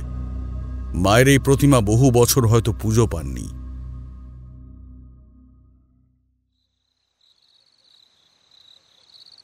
সন্ধেবেলায় আমি স্নান সেরে পরিষ্কার কাপড়ে মায়ের সামনে বসলাম। পরনে সেই ময়লা সাদা ধুতি যা ঠাকুরমশাইয়ের কাছে আসার সময় পরা ছিল। আমার সামনে একটি ছোট্ট থালায় বেলপাতা, জবা ফুল আর কিছু নৈবেদ্য। আমি চোখ বন্ধ করে বসলাম। প্রথমে কিছুক্ষণ নিজের ইষ্টদেবতাকে স্মরণ করলাম, তারপরে ধীরে ধীরে আমার তন্ত্রের গুরুবিদ্যা থেকে শেখা মন্ত্রগুলো মনে মনে জপ করতে শুরু করলাম। যখন ধূপকাঠি আর ধুনো ধরানো হলো, তার সুগন্ধ ধীরে ধীরে পোড়া গন্ধকে ঢেকে দিতে শুরু করল। তীব্র ধোঁয়ায় ঘরটা ভরে গেল। আমি ধীরে ধীরে আমার সাধনার প্রণালী অনুসারে মন্ত্রপাঠ করে মাকে আহ্বান জানাতে লাগলাম। আমার কণ্ঠস্বর ছিল নিচু কিন্তু স্থির। প্রত্যেকটি শব্দ যেন এক গভীর একাগ্রতা থেকে উঠে আসছিল। আমি যখন মাকে ফুল আর বেলপাতা অর্পণ করছিলাম, তখন আমার হাত কাঁপছিল না, কিন্তু আমার ভেতরে এক অদ্ভুত চাঞ্চল্য অনুভব করছিলাম। পূজার সময় ঘরের বাইরে মুখুজ্জে মশাই আর গ্রামের কিছু লোক চুপচাপ দাঁড়িয়েছিলেন। তারা ভেতরে আসার সাহস পাচ্ছিলেন না, কিন্তু বাইরে থেকেই তারা আমার মন্ত্রোচ্চারণ এবং ধূপের গন্ধ পাচ্ছিলেন। সারাদিনের ক্লান্তি আর সেই সব ভয়ঙ্কর ঘটনার আকস্মিকতা নিয়ে মুখুজ্জেদের নিচতলায় একটি ঘরে আমি কোনো মতে আশ্রয় নিলাম। বিছানা বলতে কেবল একটি পুরনো তক্তপোষ আর একটি মাদুর। রাত্রি তখন গভীর প্রহর। গ্রাম জুড়ে গাঢ় নীরবতা। হঠাৎ একটা ক্ষীণ ধ্বনি আমার তন্দ্রা ভেঙে দিল। শব্দটি ঠিক কিসের তা বোঝা গেল না, যেন কোনো ধাতব পাত্রের মৃদু আঘাত অথবা নিঃশ্বাসের সঙ্গে মেশা কোনো চাপা গুঞ্জন। শব্দটা এতটাই সামান্য যে আরেকটু হলেই আমি তা উপেক্ষা করে যেতাম, কিন্তু আমার তন্ত্র সাধক মন এক অজানা সংকেত পেয়ে গেল। আমি বিছানা ছেড়ে উঠে বসলাম। ঘরটির দরজা সামান্য ফাঁক করে বাইরে তাকাতেই আমার চোখ স্থির হয়ে গেল। উঠোনের একপাশে যেখানে দেবীর মূর্তি স্থাপন করা হয়েছে, সেখানে একটি অলৌকিক দীপ্তি ফুটে উঠেছে।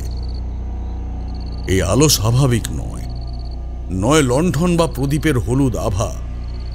এ হলো এক স্বচ্ছ স্নিগ্ধ নীলচে জ্যোতি, যা উঠোনের অন্ধকারকে এক ইথারীয় মহিমায় আলোকিত করেছে। আমি বুঝতে পারলাম যে কোনো সাধারণ ঘটনা নয়। নিঃশব্দে আমি ঘর থেকে বেরিয়ে দেবীর মূর্তির দিকে এগিয়ে গেলাম। বাইরে তখন কনকনে ঠান্ডা হাওয়া, কিন্তু সেই আলোর উৎস যেন উষ্ণতার স্পর্শ ছাড়িয়ে টানছিল আমাকে নিজের দিকে। মূর্তির কাছাকাছি আসতেই আমি সেই দিব্যজ্যোতির উৎস আবিষ্কার করলাম। আলোটি মায়ের সমগ্র দেহ থেকে নির্গত হচ্ছিল না, বরং তা বিশেষভাবে উৎসারিত হচ্ছিল তার প্রশস্ত মুখগহ্বর থেকে। তার জিভ আর দাঁতের পাশ দিয়ে বেরিয়ে আসা সেই জ্যোতি যেন এক স্বর্গীয় রহস্যের আধার। সেই আলোয় দেবীর কোষ্ঠী পাথরের মতো গাঢ় নীল অঙ্গ আরো স্পষ্ট হয়ে উঠল। কিন্তু আমার দৃষ্টি সব থেকে বেশি আকর্ষণ করলো আরেকটা জিনিস। আগের দিনের মতো নয়, মায়ের চোখ থেকে তখন জল গড়িয়ে পড়ছে। তা রক্ত নয়, তা ছিল বিশুদ্ধ অশ্রুধারা। সেই চোখের জল মূর্তির কালো গাল বেয়ে টুপ টুপ করে গড়িয়ে পড়ছে, যা প্রদীপের আলোয় ঝিকমিক করছিল। কিন্তু এই গভীরতা বেশিক্ষণ স্থায়ী হল না। মুহূর্তের মধ্যে এই আদিগন্ত নিস্তব্ধতাকে ভেঙে দিয়ে দূরে গ্রামের প্রান্তরে ঝোপ জঙ্গল থেকে একটি শেয়াল ডেকে উঠল। তার সেই ডাক, যার মধ্যে এক লহমার জন্যে ছিল বুনো আর ভয়ার্ত সুর, যেন আমাকে টেনে নিয়ে এলো বাস্তবতার রুক্ষ জমিতে। আর ঠিক তখনই সেই অলৌকিক দৃশ্যপটটি বদলে গেল। মায়ের মুখগহ্বর থেকে নির্গত হওয়া সেই স্নিগ্ধ নীল জ্যোতি যেন বাতাসে মিলিয়ে গেল, ঠিক যেন কোনো স্বপ্ন ভেঙে যাওয়া। উঠোনটা আবার গভীর অন্ধকারে ঢেকে গেল, যেন এক মুহূর্তে অলৌকিকতা তার খেলা শেষ করে দিল। আমি দ্রুত চোখ বুজে নিলাম। এক মুহূর্তের জন্য শ্বাস চেপে দাঁড়ালাম। মনে হলো, কেন এই পরিবর্তন? দেবী কি রুষ্ট হলেন? নাকি এটাই সেই সংকেত যার জন্য তিনি কেবল আমাকেই এইটুকু দেখার সুযোগ দিলেন? আমি দীর্ঘ একটা শ্বাস নিয়ে ঘরের দিকে ফিরতে যাব, ঠিক তখনই চোখ পড়ল ঘরের চৌকাঠের পাশে। সেখানে এক ঘন কালো ছায়া স্থির হয়ে দাঁড়িয়ে আছে। এমন গভীর রাতে যেখানে এক ফোঁটা আলো নেই, সেখানে এমন জমাট অন্ধকার কি করে সম্ভব? ছায়াটির কোনো স্পষ্ট অবয়ব ছিল না, কিন্তু আমি অনুভব করতে পারছিলাম সে আমার দিকেই তাকিয়ে আছে। তার সেই নীরব উপস্থিতি যেন এক শীতল নিঃশ্বাস ফেলল আমার দিকে। এটা কোনো মানুষের ছায়া নয়, আমি নিশ্চিত ছিলাম। আমার শরীর হঠাৎ ঠান্ডা হয়ে গেল, কিন্তু এই মুহূর্তে আমার ভেতরে ভয় অপেক্ষা কৌতূহল ছিল বেশি। এই গ্রাম, এই মূর্তি, আর এখন এই ছায়া, সব যেন এক দুর্বোধ্য গ্রন্থির অংশ। আমি সাহসের সঙ্গে পা বাড়ালাম সেই দিকে। এক পা, দু পা, আমি প্রায় চৌকাঠের কাছে চলে গেছি। আর তখনই সেই কালো ছায়াটি হঠাৎ করে মিলিয়ে গেল, ঠিক যেমন উনুনে জল ছিটিয়ে দিলে ধোঁয়া মিলিয়ে যায়, তেমনি করে ছায়াটি হাওয়ায় মিশে গেল। আমার মনে পড়ল শ্মশানের কথা। সেই অপশক্তিও ঠিক এইভাবেই অদৃশ্য হয়েছিল। তবে কি এই ছায়া সেই একই সত্তা? সে কি আমাকে অনুসরণ করছে? আমার মন যখন এই প্রশ্নের উত্তর খুঁজছে, ঠিক তখনই একটা তীব্র অসহ্য যন্ত্রণা আমার ডান পায়ে আঘাত হানল। আমি একটি চাপা আহ শব্দ করে নিচে তাকালাম, কিন্তু এই তীব্রতা কোনো সাধারণ ব্যথা নয়। নিচে তাকিয়ে যা দেখলাম তাতে আমার চোখ কপালে ওঠার জোগাড়। একটা নয়, অসংখ্য বড় বড় লাল পিঁপড়ে যেন এক যোগে আমাকে আক্রমণ করেছে। বিশেষ করে একটি পিঁপড়ে আমার পায়ের চামড়া কামড়ে ধরেছে শক্ত করে। আমি যন্ত্রণায় শরীরটা ঝাঁকিয়ে দ্রুত পা থেকে সেটিকে সরাতেই দেখলাম পিঁপড়ের দলটা যেন এক সুনির্দিষ্ট পথে এগিয়ে চলেছে। তাদের গতিবিধি আর তাদের সংখ্যা দেখে মনে হলো না এটা কোনো সাধারণ পিঁপড়ের গতি। তারা যেন কোনো এক অজানা মন্ত্রে চালিত। আমার তন্ত্রসাধক মন তখনই সক্রিয় হয়ে উঠল। আমি বুঝলাম যে এই পিঁপড়ের দল কোনো সাধারণ পোকা নয়। তারা এক নিগূঢ় সংকেত বহন করে চলেছে। আমি দ্রুত সেই যন্ত্রণার কথা ভুলে গিয়ে তাদের নীরব অনুসরণ শুরু করলাম। পিঁপড়ের সারি উঠোনের এক কোণ দিয়ে ঘন অন্ধকারের মধ্যে দিয়ে এগিয়ে গেল পুরনো বাগান বাড়ির দিকে। আমি তাদের পিছু নিলাম। আমার ভেতরে তখন এক গভীর অস্থিরতা। আমি জানি এই রহস্যের সমাধান না করে আমি এক পাও নড়তে পারবো না। কিছু দূর এগোতেই সেই বাগান বাড়ির পরিত্যক্ত অংশের শুকনো মাটির ওপরে আমি থমকে দাঁড়ালাম। যে দৃশ্য আমি দেখলাম তা বিশ্বাস করার মতো নয়। সেখানে হাজার হাজার পিঁপড়ে জমাট বেঁধে মাটি আর বালির উপরে এক বিশাল প্রতীক তৈরি করেছে। প্রতীকটি স্পষ্ট, সুনির্দিষ্ট এবং কোনো মানুষের পক্ষে এমন নিখুঁতভাবে তৈরি করা সম্ভব নয়। সেটি ছিল একটি ত্রিশূল।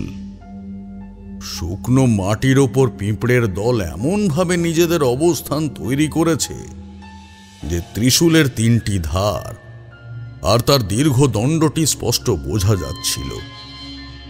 এই দৃশ্য দেখে আমার ভেতরে এক গভীর ভক্তি আর অলৌকিক উপলব্ধির জন্ম হল।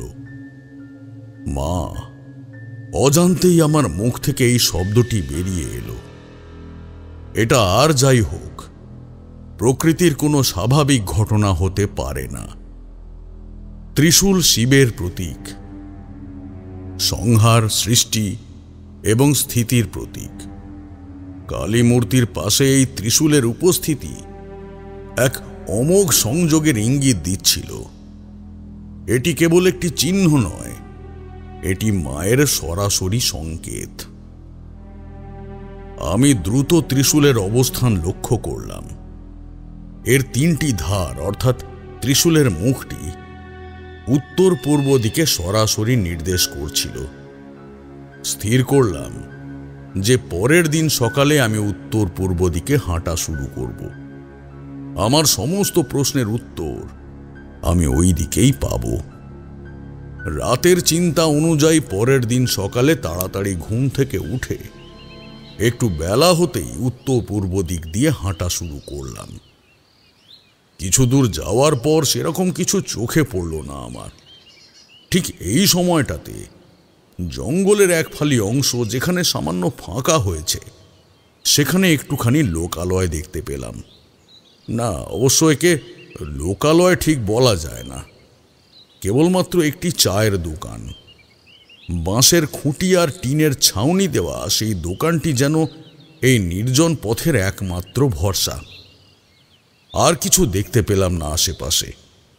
ওইদিকে ছিল কেবলই ঘন জঙ্গল। ধুতি পাঞ্জাবি পরা দোকানদার তার ছোট্ট কাঠের বেঞ্চে বসে বিড়ি টানছিল। আমি বললাম, মশাই, 1 কাপ গরম চা হবে? দোকানদার মাথা নেড়ে সম্মতি জানালো। দোকানে বসে চারপাশের নির্জনতা অনুভব করলাম। এই নিস্তব্ধতা ধবলপুর গ্রামের কোলাহল বা শ্মশানের নিস্তব্ধতার চেয়ে আলাদা। এ যেন এক অপেক্ষা করে থাকা প্রকৃতির নিস্তব্ধতা। চা হাতে নিয়ে আমি বললাম, আর সঙ্গে কিছু ভাজাভুজি আছে নাকি, মানে বেগুনি? আগে চাও আছে বলেই দোকানদার দ্রুত কিছু বেগুনি ভেজে একটা কাগজের ঠোঙায় আমার হাতে ধরিয়ে দিল। প্রথম চুমুকটা দিতেই যেন সমস্ত ক্লান্তি দূর হয়ে গেল। কিন্তু তখনই ঘটল প্রথম অদ্ভুত ঘটনাটা, যা আমার এই রহস্যময় যাত্রাটিকে আরও এক নতুন মোড় দিল। তোমরা বললে হয়তো বিশ্বাস করবে না, কিন্তু আমার চোখ তখন ওই কাগজটির লেখার দিকে গেল, যে কাগজে বেগুনি ভাজা দেওয়া হয়েছিল। তেল চিটচিটে কাগজ, তবুও তার ওপরের অক্ষরগুলো ছিল সুস্পষ্ট। আমার চোখ যেন আটকে গেল সেই লেখার ওপরে। এই কাগজ তো কোনো সাধারণ কাগজ নয়। কোনো সাধারণ ছাপাখানায় ছাপানো দৈনিক পত্রিকা বা সাধারণ উপন্যাস হলে আমার হয়তো এত মনোযোগ যেত না। কিন্তু এই কাগজের শব্দ আর ছন্দের ব্যবহার, যে ধরনের ভাষা আর যে ধরনের মুদ্রণ পদ্ধতি ব্যবহার করা হয়েছে, তা ছিল অত্যন্ত অপরিচিত। অক্ষরগুলো যেন একটা প্রাচীন কায়দায় ছাপা, আর ভাষার মধ্যে রয়েছে এক অদ্ভুত গূঢ়তা। আমি হাতে থাকা বেগুনিটা এক পাশে রেখে কাগজটা মনোযোগ দিয়ে দেখতে লাগলাম। এ কোনো সাধারণ লেখা নয়, বরং এগুলো হলো গূঢ় তন্ত্র সাধনার কিছু মন্ত্র। শব্দগুলো যেন এক বিশেষ মন্ত্র, একটি অক্ষরও ভুল হওয়ার জো নেই। বিশেষ করে এক জায়গায় একটি আহ্বান মন্ত্র দেখলাম, যা সাধারণত পঞ্চমুণ্ডির আসনে বসে জপ করা হয়। এই মন্ত্রগুলির বেশিরভাগই সাধারণ মানুষের জন্য নিষিদ্ধ, যেগুলি কেবল গুরু পরম্পরায় নির্বাচিত শিষ্যদের কাছেই প্রকাশ করা হয়, যা সাধারণের হাতে পড়লে সর্বনাশ হতে পারে। এই মন্ত্রগুলো সেই সব দুরূহ এবং বিপজ্জনক তন্ত্রশাস্ত্রের অংশ, যা আমি বহু কষ্টে এবং কঠোর সাধনার পর আয়ত্ত করতে পেরেছি। অথচ সেই রকম নিষিদ্ধ তন্ত্র সাধনার বইয়ের ছেঁড়া কাগজে বেগুনি ভাজা দেওয়া হচ্ছে। আমার মনের মধ্যে এক মিশ্র রাগ আর আগ্রহের ঢেউ উঠল। রাগ হলো এই ভেবে যে এত অমূল্য একটি জিনিস, যা হাজার সাধনা করেও পাওয়া কঠিন, তা এইভাবে এক সাধারণ তেলে ভাজার দোকানে ব্যবহৃত হচ্ছে। এ যেন বিদ্যার ঘোর অপমান। আর সেই সঙ্গেই এক তীব্র কৌতূহল জেগে উঠল যে এই কাগজটা এলো কোথা থেকে, কোন গভীর রহস্য লুকিয়ে আছে এই কাগজের পেছনে। আমি দ্রুত চা শেষ করে দোকানদারকে জিজ্ঞাসা করলাম। আমার কণ্ঠস্বর যতটা সম্ভব শান্ত রাখার চেষ্টা করলাম, পাছে সে আমার এই আগ্রহকে ভুল বোঝে।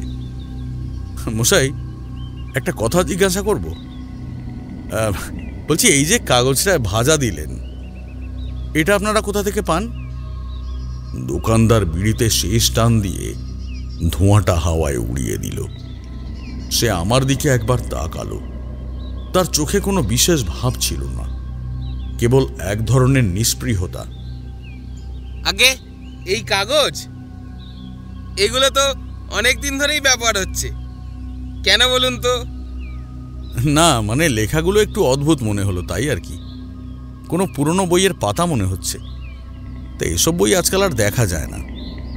আমার কথায় যেন তার মনে একটু কৌতূহল জাগলো। সে কিছুক্ষণ চিন্তা করে বলল, হ্যাঁ, পুরনো বই তো বটেই। এই তো কালকের কথা, পাশের পাড়ায় একটা পুরনো ঘর খালি হচ্ছে। সেই বাড়ির মালিক কলকাতায় যাচ্ছেন। তিনি না বাড়িটা বিক্রি করে দেবেন। তাই গাড়িতে করে বাড়িতে যত পুরনো কাগজ বইপত্র ছিল সব এক জায়গায় জড়ো করে আমাকে দিয়ে দিলেন। আর আমি কি করব বলুন? ওসব পুরনো জিনিস আমার কোনো কাজে লাগবে না। তাই একটা পয়সা দিয়ে কাগজগুলো কিনে নিয়েছি। ভাজা দেওয়ার জন্য খুব সুবিধে হয়। কাগজগুলো খুব মোটা তো। আমি আশ্চর্য হয়ে গেলাম।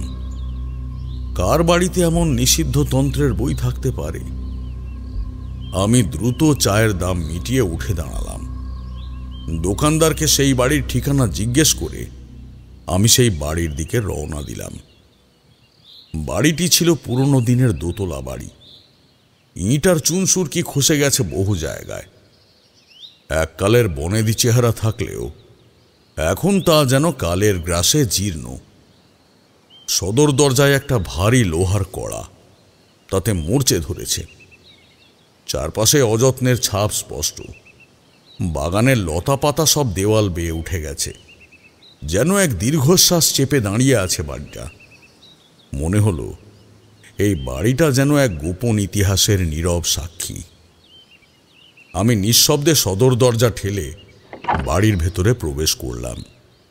নিচতলার উঠোন পার হয়ে সরু সিঁড়ি বেয়ে যখন উপরে উঠলাম, তখন দেখলাম একজন যুবক দাঁড়িয়ে আছে। তার বয়স খুব বেশি নয়, হয়তো 30-এর কোঠায়। পরনে একটা মলিন জামা আর পাজামা। তার চোখে মুখে ছিল এক ধরনের উদাসীনতা আর তাড়াহুড়োর ছাপ। দেখে মনে হলো সে যেন খুব দ্রুত এই জায়গা থেকে পালাতে চাইছে। আমি তার দিকে এগিয়ে গেলাম। সে আমাকে দেখে একটু অবাক হলো। সম্ভবত এই নির্জন বাড়িতে এই সময় কোনো আগন্তুকের উপস্থিতি সে আশা করেনি।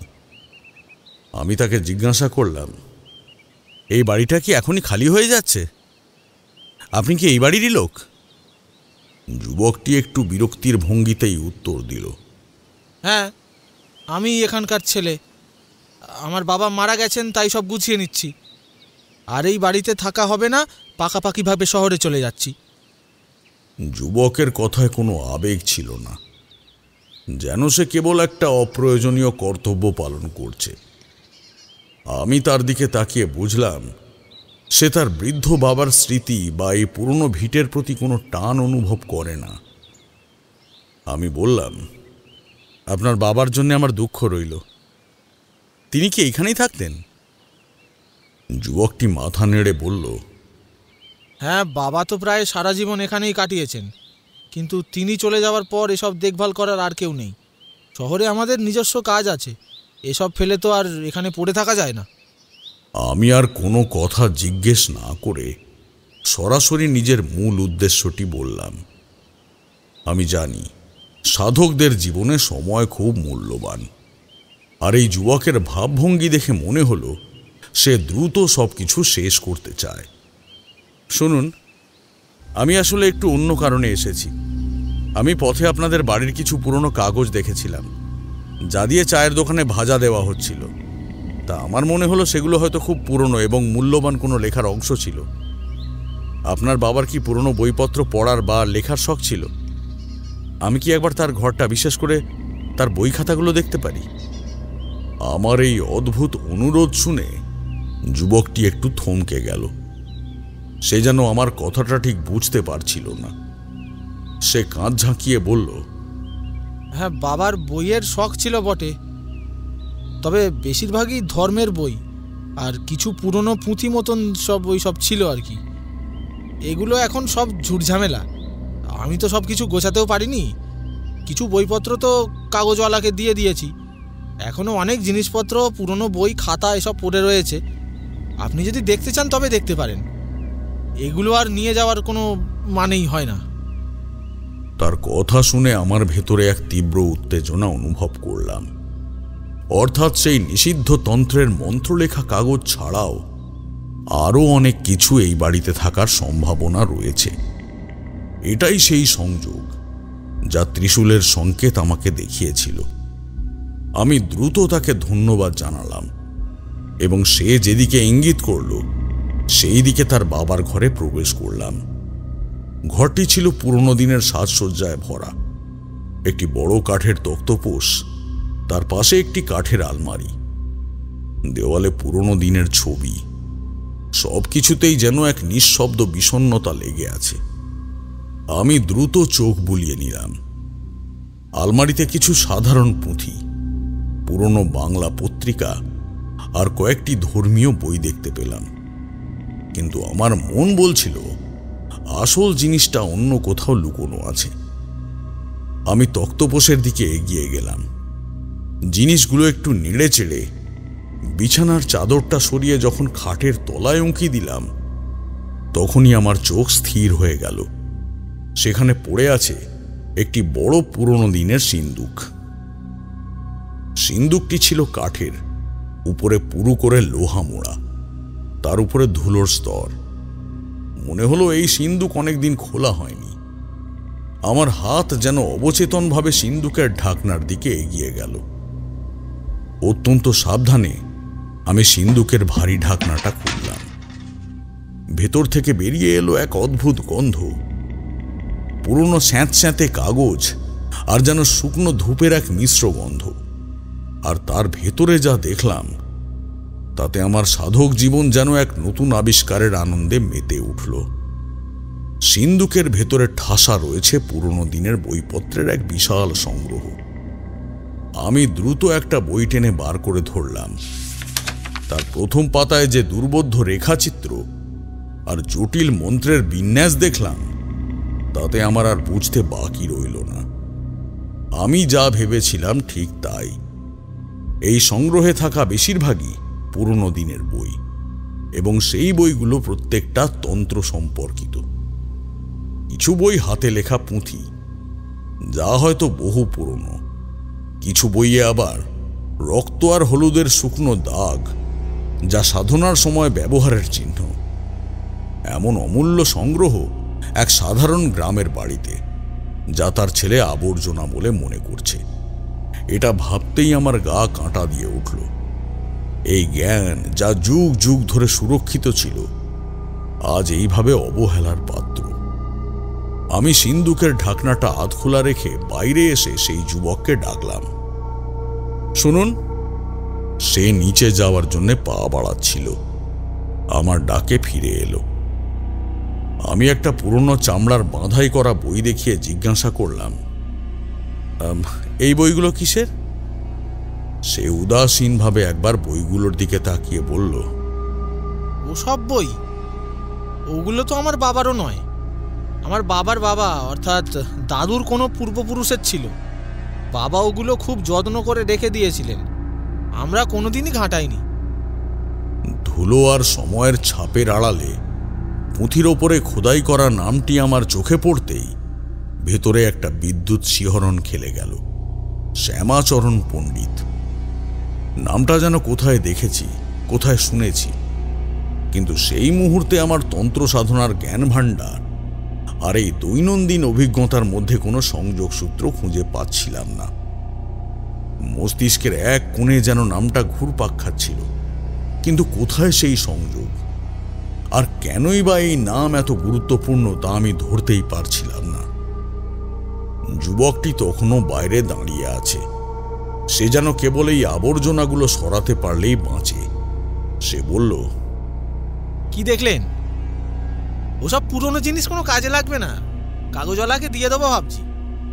আমি যন্ত্রের মতো মাথা নাড়লাম। তার কথা আমার কানে প্রবেশ করছিল না। আমার সমস্ত মনোযোগ তখন সেই নামের দিকে, শ্যামাচরণ পণ্ডিত। হঠাৎই এক উজ্জ্বল ঝলকের মতো আমার মনে পড়ল। আমি জানি আমি কোথায় এই নাম দেখেছি। সেই মুহূর্তে আমার সমস্ত শরীর যেন এক অজানা শক্তিতে ভরে উঠল। এক মুহূর্তও আর নষ্ট করলাম না।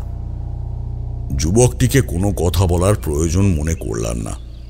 তার পুরনো জিনিস বা বিক্রি করে দেওয়ার মতো সাধারণ কথাবার্তা তখন আমার কাছে তুচ্ছ। আমি শুধু একটি অস্ফুট শব্দ করে ছুটে ঘর থেকে বেরিয়ে গেলাম। যুবকটি হতভম্ব হয়ে পেছন থেকে কি হলো বলে হয়তো ডেকেছিল, কিন্তু আমি তখন সেই ডাকে কান দেবার মতো অবস্থায় ছিলাম না। আমার সমস্ত চৈতন্য তখন কেবল একটি গন্তব্যের দিকে ধাবিত, মুখুজ্জেদের সেই পুরনো ভিটে, যেখানে মা কালীর মূর্তিটি স্থাপন করা হয়েছে। আমি দ্রুত পায়ে সেই নির্জন পথে আবার ফিরে এলাম। যখন আমি মুখুজ্জেদের বাড়ির উঠোনে পৌঁছালাম, তখন দুপুর গড়িয়ে বিকেল নামছে। সেই পরিত্যক্ত উঠোনের নিস্তব্ধতা যেন আরো গাঢ় হয়েছে। আমি সোজা সেই মা কালীর মূর্তির সামনে গিয়ে দাঁড়ালাম। আমার শ্বাস প্রশ্বাস তখন দ্রুত চলছে। আমি চোখ বন্ধ করে কিছুক্ষণ মূর্তির দিকে তাকিয়ে রইলাম। আমি হাঁটু গেড়ে বসলাম। সেই মূর্তির পায়ের নিচের অংশটা ভালো করে লক্ষ্য করলাম। পূজারীর দায়িত্ব নেবার প্রথম দিন থেকেই আমি এক অদ্ভুত কৌতূহল অনুভব করেছিলাম। আমি খেয়াল করেছিলাম মূর্তির পায়ের ঠিক নিচে পাথরের বেদির উপরে কিছু একটা খোদাই করে লেখা আছে। আলতোভাবে, অনেকটা অস্পষ্টভাবে তা আমার চোখে পড়েছিল, কিন্তু সেই মুহূর্তে তার গুরুত্ব বোঝার চেষ্টা করিনি। তখন আমি কেবল মূর্তির অলৌকিকতা, অপশক্তির উপস্থিতি আর গ্রামের মানুষের ভয় নিয়েই চিন্তিত ছিলাম। বেদির সেই ক্ষুদ্র খোদাই তখন আমার কাছে কেবল শিল্পীর সামান্য কারুকার্য বলেই মনে হয়েছিল। কিন্তু এখন পরিস্থিতি ভিন্ন। এখন আমার হাতে একটি নাম আছে, একটি পুঁথি আছে, এবং আছে উত্তর পূর্ব দিকে যাত্রার একটি সংকেত। আমি খুব মনোযোগ সহকারে মূর্তির পায়ের নিচের সেই খোদাই করা নামটা মিলিয়ে দেখলাম। ধুলো আর হলুদের তিলকের নিচে সেই নামটা যেন বহু যুগ ধরে আমারই জন্য অপেক্ষা করছিল। পাথরের বুকে স্পষ্ট অক্ষরে খোদাই করা রয়েছে, শ্যামাচরণ পণ্ডিত। মূর্তি যে বানিয়েছে তার নাম যখন জানতে পেরেছি, তখন মূর্তির সঙ্গে জড়িয়ে থাকা এই অভিশাপের কারণও জানতে পারব। আমি দ্রুত মুখুজ্জে বাড়ির উঠোনে রাখা মা কালীর মূর্তির সামনে এসে বসলাম। আমার উদ্দেশ্য ছিল স্পষ্ট মনোনিবেশ করা। আমি জানতাম এই রহস্যের সমাধান কেবল জাগতিক জ্ঞানে হবে না, এর জন্য প্রয়োজন তন্ত্রের গভীরতম স্তরে প্রবেশ করা। আমি পদ্মাসনে বসে চোখ বন্ধ করলাম, শ্বাস প্রশ্বাস ধীর করে নিজের ইষ্টদেবীকে স্মরণ করলাম এবং আমার তন্ত্রগুরুর দেওয়া মন্ত্রগুলো জপ করতে শুরু করলাম। ঘরের চারপাশের সব শব্দ, মুখুজ্জেদের উৎকণ্ঠা, সবকিছু যেন আমার থেকে দূরে সরে যেতে লাগলো। আমার লক্ষ্য ছিল কেবল মূর্তি, কেবল সেই অজানা সাধক শ্যামাচরণ পণ্ডিত। ঠিক কতক্ষণ আমি সেইভাবে বসেছিলাম আমার কোনো বাহ্য জ্ঞান ছিল না। সময়ের ধারণা আমার কাছে তখন অর্থহীন। যখন আবার চেতনা ফিরে এলো তখন বুঝলাম আমি আর মুখুজ্জে বাড়ির উঠোনে নেই। আমি যেন এক নদীর ধারে দাঁড়িয়ে আছি। চারিদিকে এক ফাঁকা নীরব পরিবেশ। সময়টা ঠিক কেমন তা বুঝতে পারলাম না। এটা সকাল নয়, রাতও নয়, সন্ধ্যাও নয়, আবার ভোরও নয়। এক অদ্ভুত মধ্যবর্তী সময়।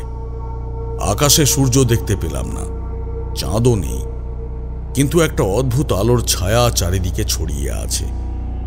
আলোটি যেন মাটি ফুঁড়ে উঠেছে। এই স্থানটি যে কোনো সাধারণ লোকের নয় তা আমি স্পষ্ট অনুভব করতে পারছিলাম। আমার তন্ত্রজ্ঞান সঙ্গে সঙ্গে আমাকে জানিয়ে দিল এটি মর্তলোক আর মৃত্যুলোকের মাঝামাঝি কোনো জায়গা, এক সূক্ষ্ম স্তর। আমি কোনোভাবে মায়ের আশীর্বাদে বা সেই মূর্তির শক্তির প্রভাবে আমার সূক্ষ্ম দেহ নিয়ে এখানে উপস্থিত হতে পেরেছি। আমি বুঝতে পারছিলাম না এখানে আমার কি করা উচিত। চারিদিকে নিস্তব্ধতা। সূক্ষ্ম জগতে কোনো নিয়ম বা নির্দেশ থাকে না, কেবল থাকে উপলব্ধি। এমন সময় কিছু দূরে আমার দৃষ্টি আকর্ষণ করলো একজন মানুষ। সে স্থির হয়ে দাঁড়িয়ে রয়েছে। ভদ্রলোকের পরনে লাল ধুতি এবং গায়ে লাল চাদর জড়ানো। তার মাথার চুল পাকা এবং বেশ বড় বড়, যা তার কাঁধ পর্যন্ত নেমে এসেছে। তার চেহারায় এক শান্ত কিন্তু দৃঢ়তার ছাপ। তিনি এমনভাবে দাঁড়িয়েছিলেন যেন তিনি বহু যুগ ধরে আমার জন্যই অপেক্ষা করছেন। আমি ধীরে ধীরে লোকটির কাছে এগিয়ে গেলাম। প্রতিটি পদক্ষেপ যেন শূন্যের উপরে পড়ছিল। আমার কাছাকাছি আসতেই লোকটি আমার দিকে ঘুরে তাকালো। তার চোখ দুটো দেখলাম, তাতে যেন এক অদ্ভুত দীপ্তি। সেই দীপ্তি কোনো মানুষের চোখ থেকে আসে না, আসে কেবল উচ্চকোটির সাধকদের চোখ থেকে। আমি তাকে দেখতেই বুঝতে পারলাম এই মানুষটি সেই রহস্যের মূল চাবিকাঠি। আমি তাঁর দিকে স্থির দৃষ্টিতে তাকিয়ে বললাম, আমি যদি খুব ভুল না করি আপনার নাম শ্যামাচরণ, তাই না? আমার প্রশ্নে তার ঠোঁটে এক শান্ত হাসি ফুটে উঠল। তিনি বললেন, তুমি ঠিকই ধরেছ, আমার নাম শ্যামাচরণ পণ্ডিত। তুমি আসলে একজন উচ্চকোটির সাধক তারানাথ। তাই তোমার এই সূক্ষ্ম যাত্রায় আমার সাথে দেখা করার সৌভাগ্য পেলে। তার কণ্ঠে কোনো অহংকার ছিল না, ছিল কেবল এক নিশ্চিত স্বীকৃতি। আমি এই অলৌকিক সত্যের মুখোমুখি হয়ে নিজেকে আর সামলাতে পারলাম না। আমি দ্রুত প্রশ্ন করলাম, এই কালী মূর্তিটা যা মুখুজ্জেদের বাড়িতে আছে, সেটা কি আপনিই বানিয়েছেন? শ্যামাচরণ পণ্ডিত এক দীর্ঘশ্বাস ফেলে উত্তর দিলেন, হ্যাঁ, আমিই বানিয়েছি। আমি একাধারে মায়ের সাধক এবং একজন শিল্পীও ছিলাম। মূর্তিটা মাটির তলা থেকে খুঁজে পাওয়া গেছে, কিন্তু এই মূর্তির সঙ্গে কোনো এক অভিশাপ জড়িয়ে আছে। তা কি আপনি জানেন? আমি জিজ্ঞাসা করলাম। শ্যামাচরণ পণ্ডিত আমার প্রশ্নের উত্তর দিতে গিয়ে কোনো দ্বিধা করলেন না। তিনি কোনো কথা না বাড়িয়ে এক কথায় বললেন, হ্যাঁ। তার সেই হ্যাঁ উত্তরটি যেন আমার শরীরের রক্ত চলাচল থামিয়ে দিল। এই মানুষটি সেই সাধক যিনি অলৌকিক মূর্তি তৈরি করেছেন, এবং তিনিই জানেন সেই অভিশাপের কথা। আমি তাকে করুণ স্বরে জিজ্ঞেস করলাম, তো তবে বলুন সেই অভিশাপ সম্বন্ধে, আমি আপনার কাছে জানতে চাই। শ্যামাচরণ পণ্ডিত আমার দিকে স্থিরভাবে তাকিয়ে থেকে যা বললেন, তাতে আমার পৃথিবী যেন এক লহমায় পাল্টে গেল। তিনি বললেন, এই অভিশাপ আমি দিয়েছি এই মুহূর্ত থেকে। আমি যেন আকাশ থেকে পড়লাম। অভিশাপ তিনি দিয়েছেন, এ কি বলছেন এই সাধক? আমি তখন যথেষ্ট অবাক হয়ে গিয়ে তাঁকে জিজ্ঞেস করলাম, আপনি অভিশাপ দিয়েছেন মানে? ব্যাপারটা বুঝতে পারলাম না কিছু। শ্যামাচরণ পণ্ডিত এবার কোনো উত্তর দিলেন না, বরং তিনি আমাকে এক দীর্ঘ পুরনো গল্প বলতে শুরু করলেন, সেই অভিশাপের উৎস এবং কারণ। আজ থেকে বহু বছর আগের কথা।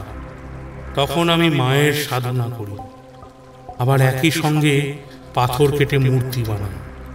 এই যে পাথরটি দেখছো, এই মূর্তিটি বানাতে আমি যে পাথর ব্যবহার করেছিলাম, আমি সেই পাথর কোথা থেকে পেয়েছি সেই কথায় যাব না।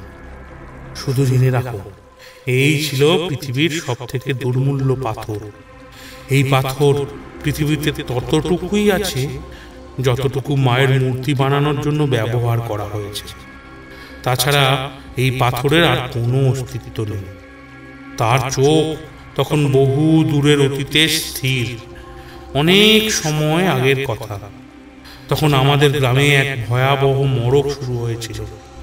গ্রামের প্রায় প্রতিটি ঘরে কেউ না কেউ অদ্ভুত রোগে মারা যাচ্ছিল। চারিদিকে কেবল কান্না আর শ্মশানের ধোঁয়া। গ্রামের মানুষ ভয়ে ঘর ছেড়ে পালাচ্ছিল। সেই দুঃসময়ে আমি টানা 7 দিন উপবাস থেকে মায়ের কাছে মানত করেছিলাম। আমার প্রতিজ্ঞা ছিল, যদি তিনি গ্রামের সকলকে সুস্থ করে দেন এবং এই মহামারী দূর করেন, তাহলে আমি আমার জীবনের সমস্ত শক্তি দিয়ে মায়ের জন্য এমন অপরূপ মূর্তি বানাবো, যার মতন একই মূর্তি পৃথিবীতে আর কোথাও থাকবে না। মায়ের অপার আশীর্বাদ পেলাম। আমার এই প্রতিজ্ঞার কিছুদিনের মধ্যেই গ্রামের লোকেরা আস্তে আস্তে সুস্থ হতে থাকে এবং গ্রাম থেকে সেই ভয়ানক মহামারী দূর হয়। আমার সাধনা সফল হলো। আমি আমার প্রতিজ্ঞা রক্ষা করলাম। সেই দুর্মূল্য পাথরের ওপর ছিনি হাতুড়ি দিয়ে আমি নিজের হাতে মায়ের মূর্তিটি খোদাই করে বানাই। আমি সেই মূর্তি গ্রামের মাঝখানে প্রতিষ্ঠা করলাম এবং সেই মূর্তি ঘিরে পূজা অর্চনা শুরু হলো। গ্রামের মানুষ আবার স্বাভাবিক জীবনে ফিরল, কিন্তু শান্তি দীর্ঘস্থায়ী হলো না। তার কয়েক মাস পরের কথা, আমাদের গ্রামে একদল ডাকাতেরা আক্রমণ করলো। ডাকাত বলা ভুল, বরং বলা উচিত গুন্ডার দল। তারা ছিল অত্যন্ত হিংস্র। তারা দলে দলে এসেছিল। প্রত্যেকের ঘরে ঢুকে লুট করে নিয়েছিল সবকিছু। যারা সামনে আসছিল তাদের সবাইকে নির্মমভাবে হত্যা করছিল। কারোর গলা কেটে দিচ্ছিল, কারোর পেটে তলোয়ার দিয়ে ফুটো করে দিচ্ছিল। এভাবে একে একে প্রচুর মানুষ মেরেছে তারা। সেই সময় আমি পাগলের মতো কাঁদতে কাঁদতে মায়ের কাছে প্রার্থনা করি। আমি বললাম, মা, তুমি তো আমাদেরকে বাঁচিয়েছো, এই ডাকাতদের হাত থেকে গ্রামের লোকদের বাঁচাও। কিন্তু মা এত পাশানি আমি বুঝতে পারিনি। শ্যামাচরণ পণ্ডিতের চোখে তখন গভীর যন্ত্রণা। মা গ্রামের লোকেদের বাঁচালেন না। ডাকাতেরা নিজেদের মতন লুট করে চলে গেল। আমার চোখের সামনে সব শেষ হয়ে গেল। আর যাওয়ার সময় সেই গুন্ডার দল আমার হাতে বানানো মায়ের মূর্তিটাও নিয়ে যেতে চাইল। আমার তখন এত রাগ হলো, কেবল ডাকাতদের ওপর নয়, মায়ের ওপরও। আমি তখন ক্রোধে অন্ধ হয়ে গেলাম। আমি মূর্তি ধরে অভিশাপ দিয়ে দিলাম, মায়ের এই মূর্তি যার কাছে থাকবে বা যে স্থানে থাকবে, সেই স্থান থেকে জীবন নিশ্চিহ্ন হয়ে যাবে। একে একে সবাই মারা যাবে, কেউ শান্তি পাবে না।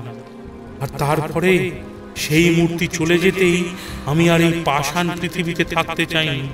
নদীর জলে আত্মহত্যা করে নিজের প্রাণ দিলাম। শ্যামাচরণ পণ্ডিতের কথা শুনে আমার শরীরে কাঁটা দিয়ে উঠল। সেই সাধকের তীব্র ক্রোধ আর গভীর অভিমানই যে এই অভিশাপের মূল কারণ, তা শুনে আমি স্তম্ভিত হলাম। তিনি আরো বললেন, কিন্তু আমি চলে গেলেও আমার আত্মা মুক্তি পায়নি। আর মায়ের মূর্তি থেকে সেই অভিশাপও কখনো কাটেনি। মূর্তি নিয়ে গেছিল যে ডাকাতরা, কিছুদিন পরে তাদের দলেই নিজেদের মধ্যে লড়াই শুরু হয়। তারা একে আরেকজনকে খুনোখুনি করে মারতে থাকে। তার কিছু সময় পর ইংরেজরা আক্রমণ করেছে সেই ডাকাত দলের ওপর, তাদের সবাইকে মেরে ফেলে। সেই ইংরেজরা পরবর্তীকালে সেই মূর্তি নিজেদের সঙ্গে নিয়ে যায়। কিন্তু ইংরেজরাও মায়ের প্রকোপ থেকে বাঁচতে পারেনি। তাদের মধ্যেও একের পর এক মৃত্যু ঘটতে শুরু করে। অবশেষে এই মূর্তি পায় এই ধবলপুর গ্রামের মুকুজ্জে বাড়ির পূর্বপুরুষেরা। তাদের বাড়িতেও এক জিনিস শুরু হয়, অদ্ভুত মৃত্যু আর অমঙ্গল। তখন গ্রামে উপস্থিত হয়েছিল এক উচ্চ মানের তন্ত্র সাধক। তিনি ওদের বাড়িতে গিয়ে এই মূর্তি পর্যবেক্ষণ করেন এবং তখন বলেন যে এই মূর্তি অভিশপ্ত এবং এই অভিশাপ দূর করা সাধারণ কোনো ব্যাপার নয়। তিনি বলেন এক বিশেষ অলৌকিক বন্ধন মন্ত্র দিয়ে মূর্তিটাকে বাঁধতে হবে এবং মাটির গভীরে পুঁতে রাখতে হবে। তখন তাদের বাড়ির লোকেরা আপত্তি করে যে মায়ের মূর্তি মাটির তলায় পুঁতে রাখা ঠিক হবে কিনা। তখন ওই অলৌকিক সাধু বলেন মায়ের এই মূর্তি শোধন করার ক্ষমতা তার নেই, তবে আজ থেকে বহু বছর পর একজন আসবে, মায়ের মূর্তি তখন মাটি থেকে আবার উঠে আসবে। তখন সেই মানুষই একমাত্র এই মায়ের মূর্তি শোধন করতে পারবে। শ্যামাচরণ পণ্ডিত আমার দিকে তার দীপ্ত চোখ দুটি তুলে ধরলেন। আর সেই মানুষ তুমি তারানাথ, তুমিই পারো মায়ের মূর্তি শোধন করতে। আমার সমস্ত প্রশ্ন, আমার সমস্ত জিজ্ঞাসা যেন এক মুহূর্তে পূর্ণ হলো। আমার এই কঠিন যাত্রার উদ্দেশ্য স্পষ্ট হলো। আমি এসেছি কেবল শ্যামাচরণ পণ্ডিতের অভিশাপ থেকে দেবীকে মুক্তি দিতে।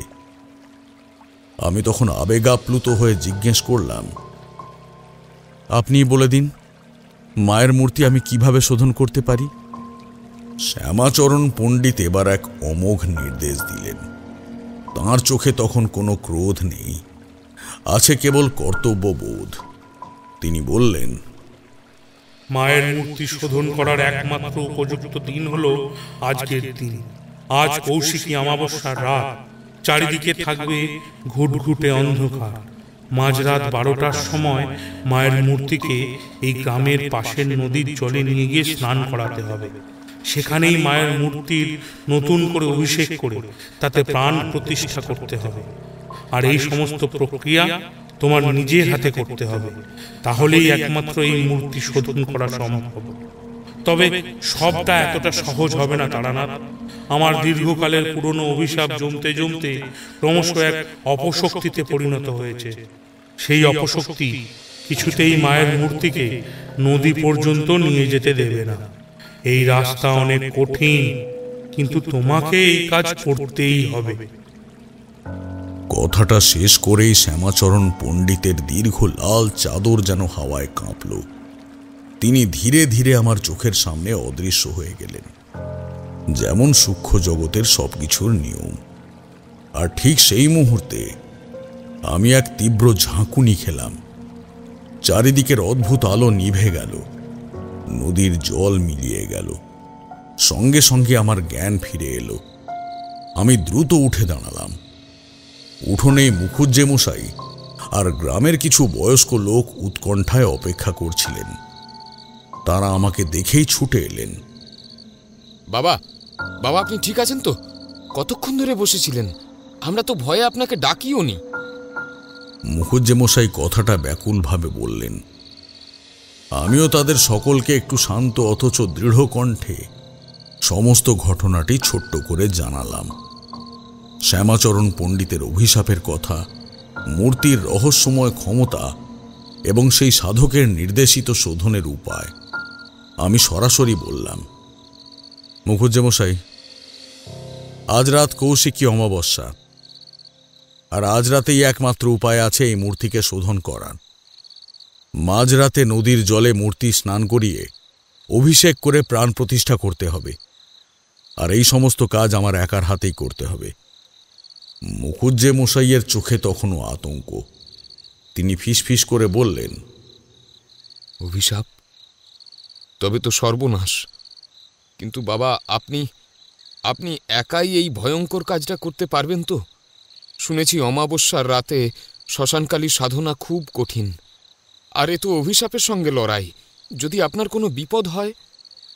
বিপদ তো আসবেই মুখুজ্জে মশাই। অভিশাপের শক্তি সহজে মুক্তি দিতে চাইবে না, কিন্তু ভয় পাবেন না। যে শক্তি আমাকে এত দূরে টেনে এনেছে সেই আমাকে পথ দেখাবে। আমি তো একজন সাধারণ সাধক মাত্র, কিন্তু এই মুহূর্তে মায়ের সেবার দায়িত্ব আমার কাঁধেই। তবে আমার একটা জিনিস চাই, একটা ছোট ঠেলা গাড়ির আয়োজন করতে হবে, যাতে মূর্তিটাকে বয়ে নিয়ে যাওয়া যায়। মুখুজ্জে মশাই কিছুটা ইতস্তত করলেন।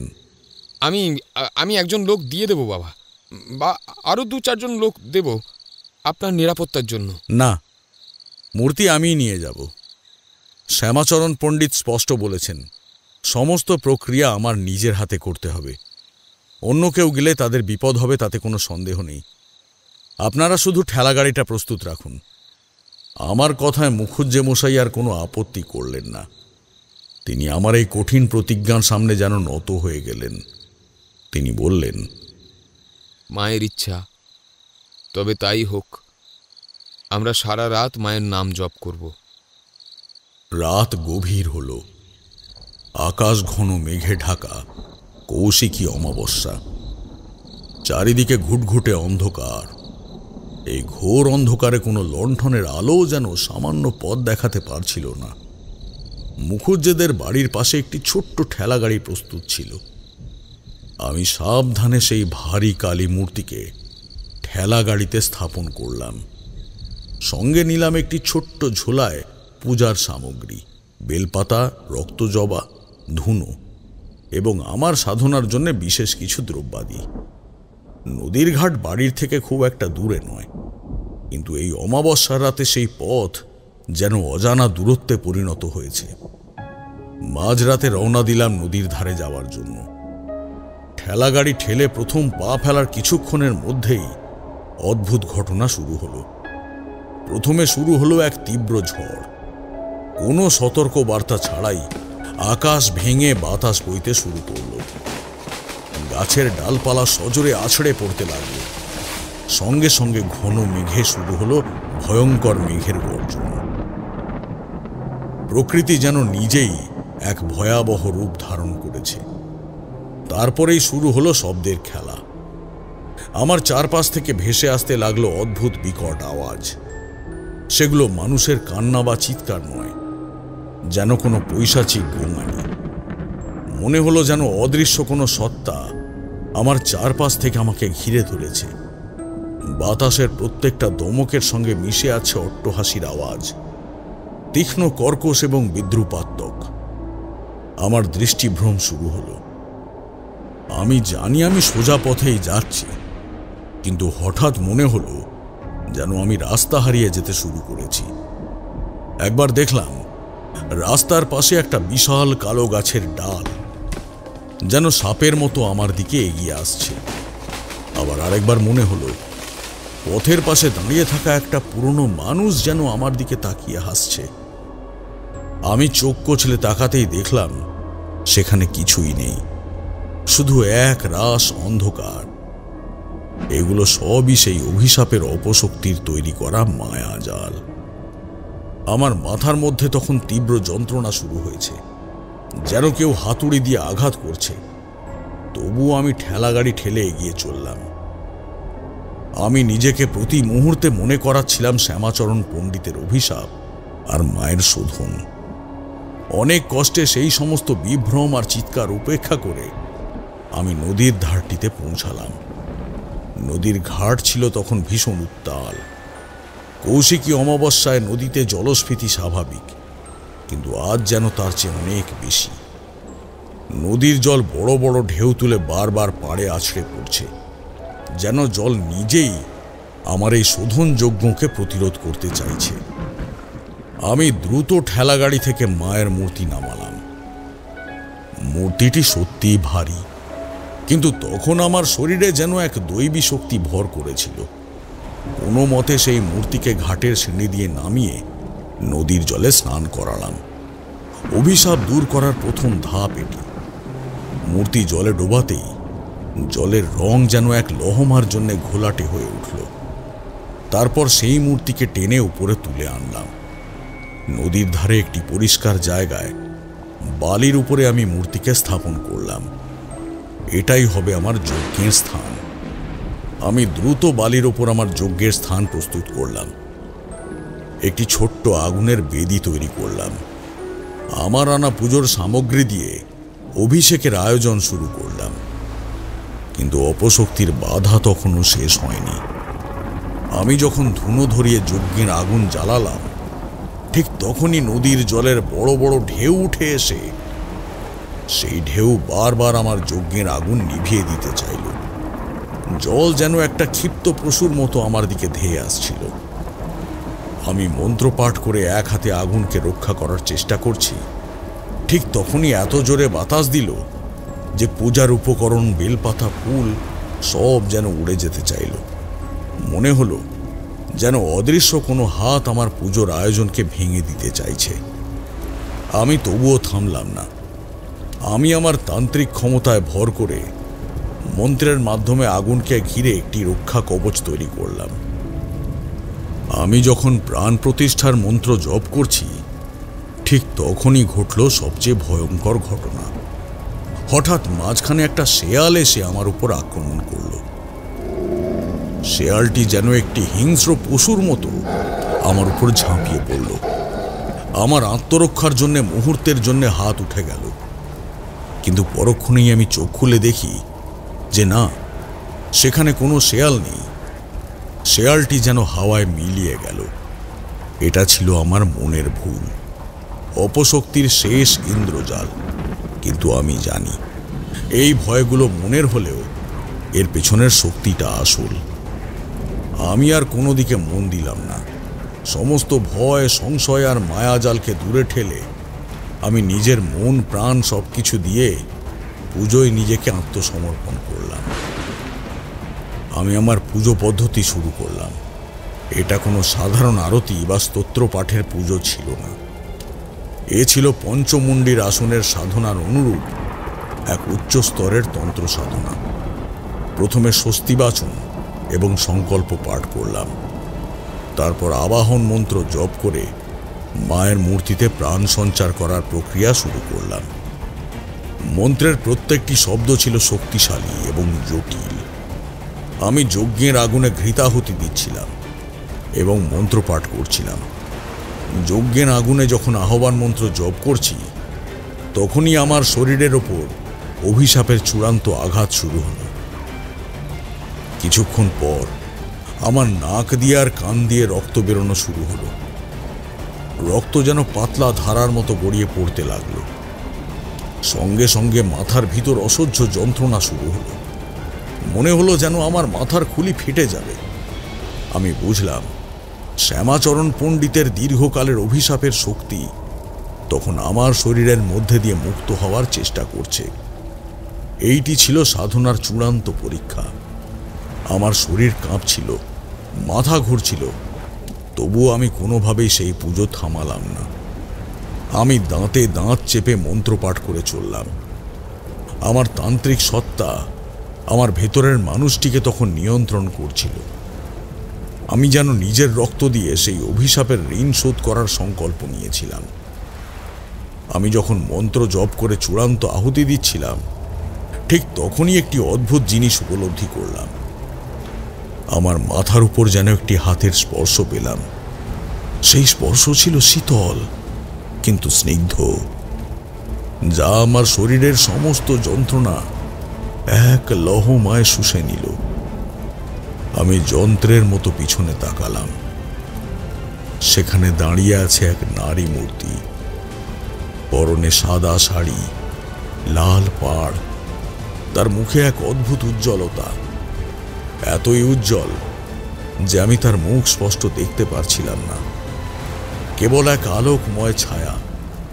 কিন্তু তার স্নিগ্ধতা আর শান্ত মহিমা দেখে আমার বুঝতে ভুল হলো না, এই নারী মূর্তি আর কেউ নন, তিনি স্বয়ং মা কালী, যিনি তার করুণার রূপে আবির্ভূত হয়েছেন।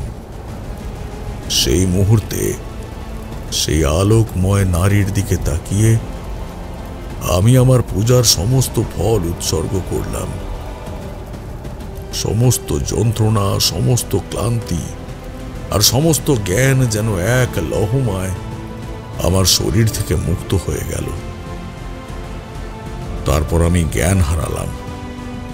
যখন চোখ খুলল তখন দেখি ভোর হয়ে গেছে। ভোরের দিকে কমলা আলো তখনও সম্পূর্ণ ফোটেনি। আমার কানে এলো মুখুজ্জেবাবুর গলার আওয়াজ। বাবা তারানাথ, বাবা বাবা আপনি ঠিক আছেন তো? আমি চোখ খুলে দেখি নদীর ঘাটে গ্রামের অনেক লোক জড়ো হয়েছে। মুখুজ্জে মশাই আর গ্রামের লোকেরা তখন উৎকণ্ঠায় আমার দিকে তাকিয়ে। আমি দ্রুত উঠে দাঁড়ালাম। আমার শরীরে কোনো ক্লান্তি নেই কোনো যন্ত্রণা। আমার চোখ সবার আগে গেল মায়ের মূর্তির দিকে। মূর্তিটি তখনও নদীর ঘাটে, যেখানে আমি তাকে প্রতিষ্ঠা করেছিলাম। মূর্তির মুখে তখন একটা অদ্ভুত শান্ত ভাব, যা আগে কখনো দেখিনি। মূর্তির চোখ দুটো যেন এখন স্নিগ্ধ, আগের সেই রক্তঝরা বা অশ্রুসিক্ত চোখ নয়। আমি আমার তান্ত্রিক ক্ষমতা দিয়ে আশেপাশের পরিবেশ উপলব্ধি করলাম। আমি সাধারণত কোনো অশুভ জিনিসকে উপলব্ধি করতে পারি, তাদের উপস্থিতি, তাদের কম্পন, কিন্তু এই মুহূর্তে মায়ের মূর্তির আশেপাশে কোনো কিছুর উপস্থিতি নেই সেই অভিশাপের শক্তি, নেই সেই অপশক্তির ছায়া। আমি বুঝতে পারলাম কাল রাতের যজ্ঞ সম্পন্ন হয়েছে। শ্যামাচরণ পণ্ডিতের অভিশাপ থেকে মা কালী মুক্ত হয়েছেন। আমি মুখুজ্জে মশাইয়ের দিকে ফিরলাম। তিনি তখনও হাঁটু গেড়ে বসে আছেন। আমি বললাম, সব ঠিক আছে মুখুজ্জে মশাই, মা মুক্ত হয়েছেন। আপনারা এইবার গ্রামে শান্তি ফিরে পাবেন। এই পর্যন্ত শুনে আমি আর কিশোরী দুজনেই যেন এক অদ্ভুত ঘোর থেকে জেগে উঠলাম। আমাদের মনে তখনও কেবল একটা প্রশ্নই ঘুরপাক খাচ্ছিল, যা শ্যামাচরণ পণ্ডিতের গল্প বলার সময় থেকে আমাদের অস্থির করে রেখেছিল। আমি আর চুপ থাকতে পারলাম না। কিশোরী আমার দিকে তাকালো, তার চোখেও তখন সেই একই প্রশ্ন। আমি মাথা নেড়ে সম্মতি দিলাম। আমি ঠাকুরমশাইকে জিজ্ঞাসা করলাম, ঠাকুরমশাই, আমি শুধু একটা কথাই জানতে চাই, মায়ের মূর্তি থেকে অভিশাপ কাটলো, সব ঠিক হয়ে গেল, কিন্তু মা সেদিন রাতে যখন ডাকাতেরা আক্রমণ করেছিল সেদিন কাউকে বাঁচালেন না কেন? শ্যামাচরণ পণ্ডিত তো এত কষ্ট করে এত নিষ্ঠা দিয়ে মায়ের মূর্তি গড়েছিলেন, কেন মা এত পাষাণ হলেন? আমার প্রশ্নটা শুনে ঠাকুরমশাইয়ের মুখে এক শান্ত হাসি ফুটে উঠল, যা এক পলকে গম্ভীর হয়ে গেল। তিনি স্থির দৃষ্টিতে আমাদের দিকে তাকালেন। লণ্ঠনের ম্লান আলোয় তাঁর মুখটা তখন এক দার্শনিকের বলে মনে হচ্ছিল। তিনি হাত দিয়ে তার পৈতে স্পর্শ করলেন, তারপর খুব শান্ত অথচ দৃঢ় স্বরে তাঁর সিদ্ধান্তমূলক উত্তরটি দিলেন। বোঝো বাছারা, তোমরা হয়তো মনে করো ভগবান বা দেবী মানেই সবসময় আমাদের ইচ্ছের রক্ষা কবচ, কিন্তু তা নয়। দেবতা কখনোই মানুষের ভবিতব্য বদলান না। এই মহাবিশ্বে প্রত্যেকের একটা নির্দিষ্ট ভাগ্য থাকে, একটা নির্দিষ্ট ভবিতব্য। ডাকাতেরা যখন গ্রামে এসেছিল তখন সেই গ্রামের মানুষগুলোর ভাগ্যলিপিতে মৃত্যু লেখা ছিল, সেই নির্মম মৃত্যু। মা কালী সেখানে উপস্থিত থেকেও সেই ভবিতব্য বদলাতে পারতেন না। কেন জানো? কারণ ভবিতব্যের কাছে সবাই শিকার। সে সাধারণ মানুষ হোক বা শ্যামাচরণ পণ্ডিতের মতো উচ্চকোটির সাধক হোক, অথবা স্বয়ং ঈশ্বর। দেবতারা কেবল কর্মফল এবং সময়, এই দুটির উপরেই নির্ভর করেন। সেদিন যদি মা সেই ডাকাতদের ধ্বংস করে গ্রামের লোকেদের বাঁচাতেন, তবে তা হতো ভবিতব্যের নিয়মের লঙ্ঘন। শ্যামাচরণ পণ্ডিত সেই গভীর সত্যটি বুঝতে পারেননি। তার অভিমান হয়েছিল, কিন্তু দেবতার কাজ কেবল রক্ষা করা নয়, দেবতার কাজ হল এই মহাজাগতিক নিয়মকে রক্ষা করা। শ্যামাচরণ পণ্ডিতের সাধনার শক্তি ছিল, কিন্তু তিনি তাঁর আবেগের কাছে হেরে গেলেন। তিনি ভুলে গেলেন মানুষের ভাগ্য বিধাতা নয়, বরং মানুষের কর্মফলই লিখে দেয়। ঈশ্বর সেই ভাগ্য বদলান না, তিনি কেবল সেই যাত্রাপথে শক্তি আর সাহস দেন। সেদিন মা নীরবে দাঁড়িয়ে কেবল সেই নির্মম ভবিতব্যের সাক্ষী হয়েছিলেন। তার সেই নীরবতা, সেই পাষাণতা আসলে ছিল মহাকালের চরম নিয়ম। এই মূর্তি অভিশাপ মুক্ত হয়েছে, কারণ নিয়ম অনুযায়ী তার মুক্তির সময় এসেছিল। সেই অভিশাপটিও ছিল ভবিতব্যেরই একটি অঙ্গ, যা সম্পন্ন হল তারানাথ তান্ত্রিকের হাতে।